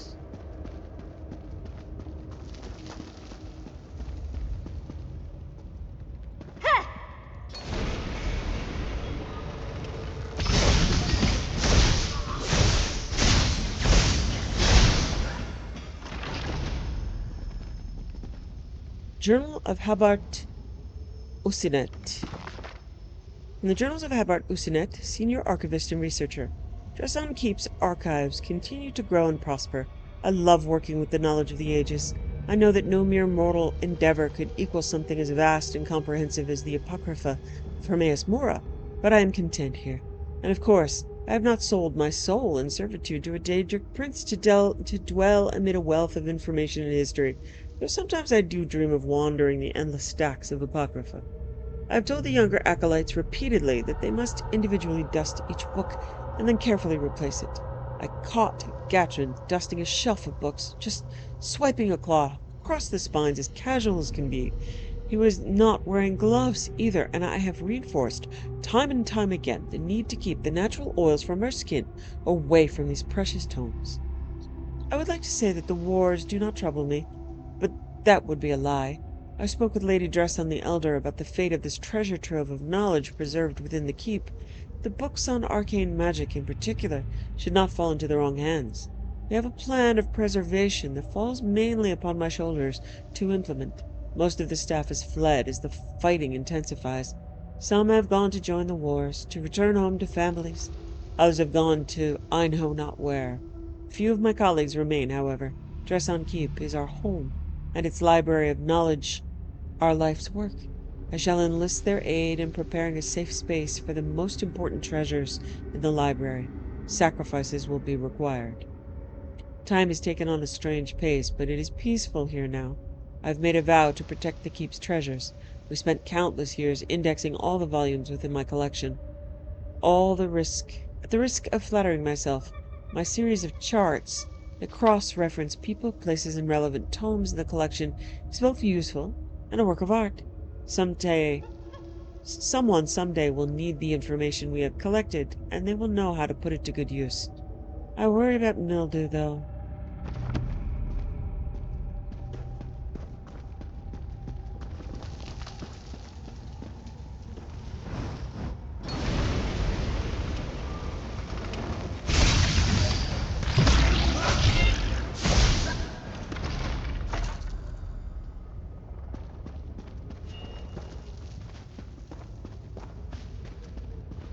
Who is it? Who comes to these ancient corridors after all these years?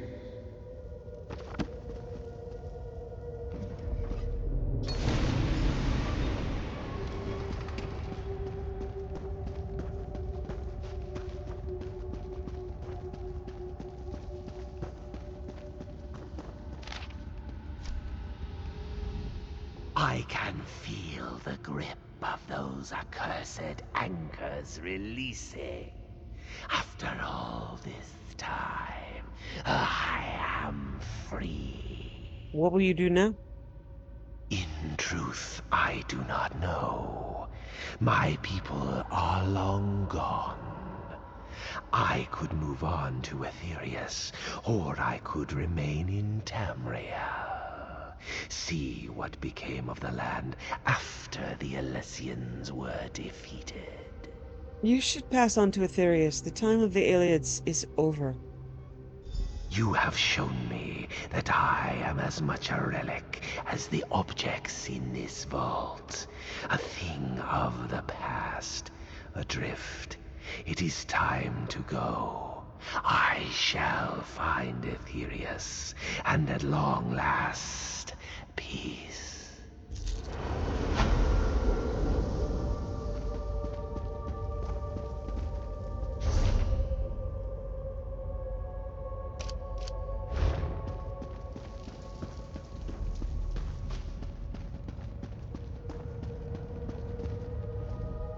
You are the first to come here in many long centuries, since this place was sealed.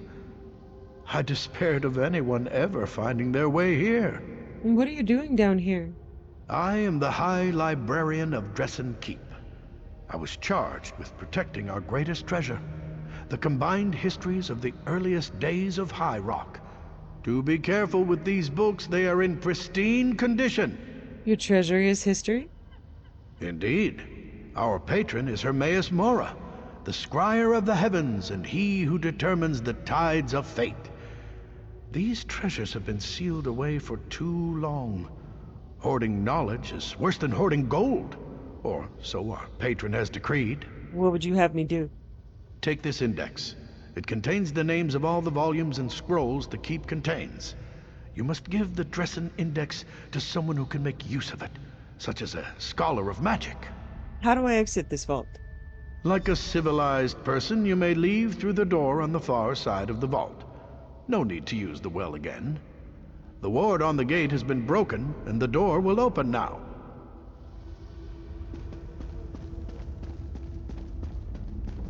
You hear that, Sharp? We're civilized people.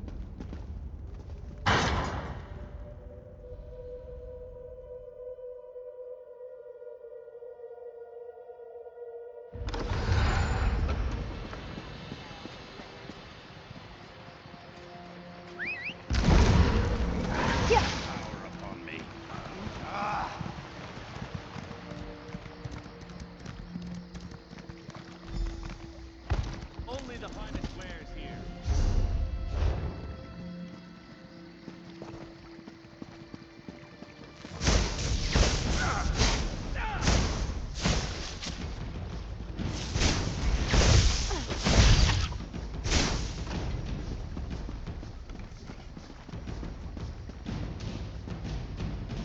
You returned. What did you find? Was it jewels, ivory, gold?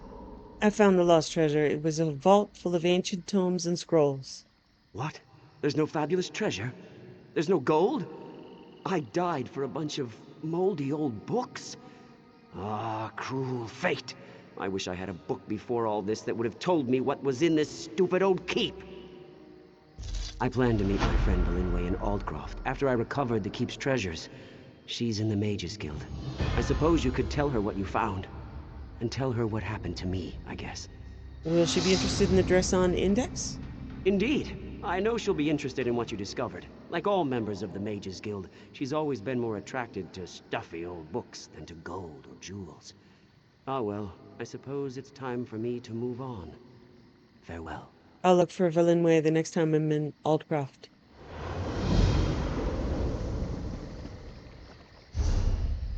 Okay, so let's see. Dresson Index.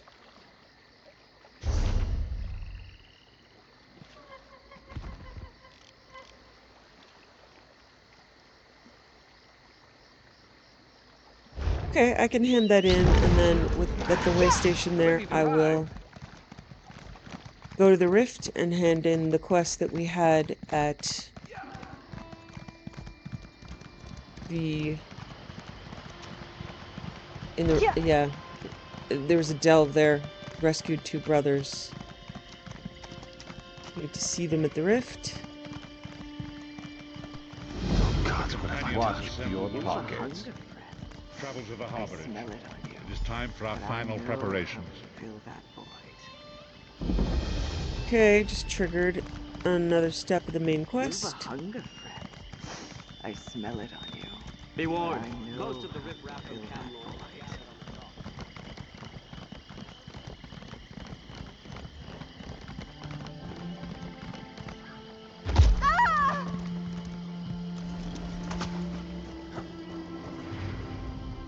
My enchantments are superior to anything you'll find anywhere else in the city. Of course, quality will cost you more, but trust me, it's worth it. I have something for you. It's from Richard Dusson. To Bella's silky breeches. Look at the books on this list. This is unprecedented. Where did Richard find such a thing? What a remarkable discovery. I found the index. Richard Dusson's spirit told me to bring it to you. Spirit? Ah, Richard. I knew you would get yourself killed one of these days chasing your beloved treasures. I spent many an evening listening to his tales of adventure. I shall miss him dearly. He knew you would appreciate the Dresson Index. The Dresson Index? Remarkable! I'm sad that Richard died, but the information in the keep will be invaluable to our scholars. Thank you for this. And here's something for your trouble. What a magnificent find! I doubt Richard appreciated its value, though. He sought treasure, not knowledge. I'll see that the Dresson Index winds up in the proper hands. Yeah! Watch yourself.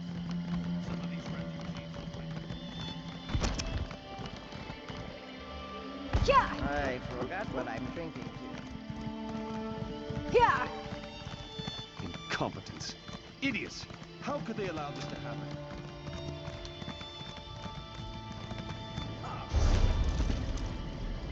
Okay. The Rift.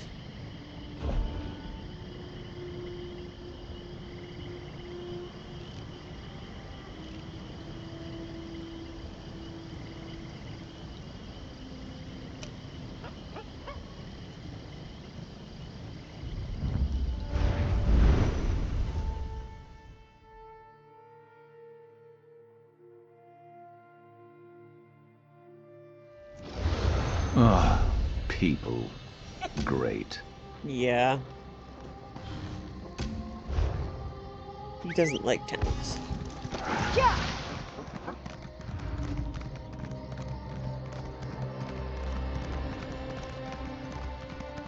Yeah! You're the brothers fishing. My friend, I'm so glad to see you. I see you made it to safety. Thanks to you. Don't worry, friend. Next time, we'll be a lot more careful. Never would have expected Daedra worshippers in a bandit lair. Thanks. We owe you.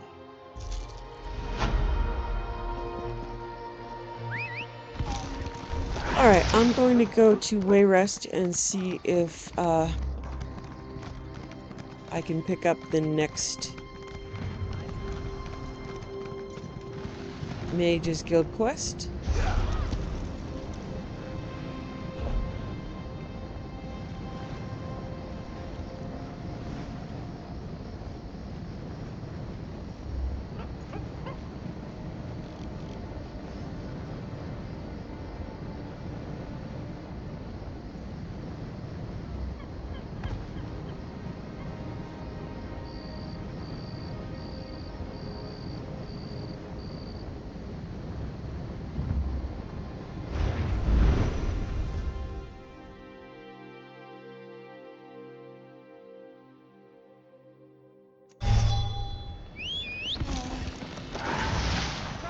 Have never been better. You'll fill the bill nicely.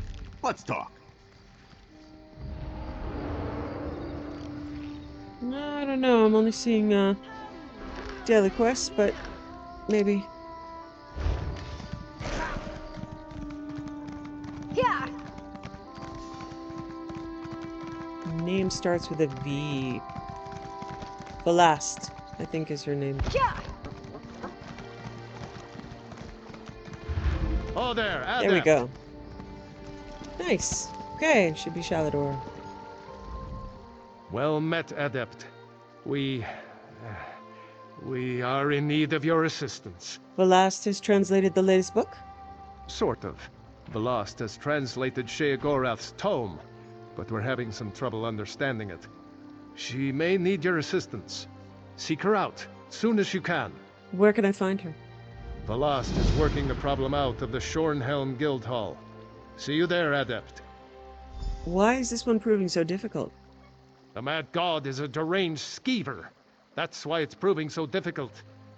There's not so much actual text. The last two have had clues we could use to unravel his nonsense. This one is nothing but nonsense. Okay, great. So we have started that. So we'll look, look at the beautiful moon. Beautiful moon under the branch of the tree, the castle walls. And we'll finish it there. See you next time.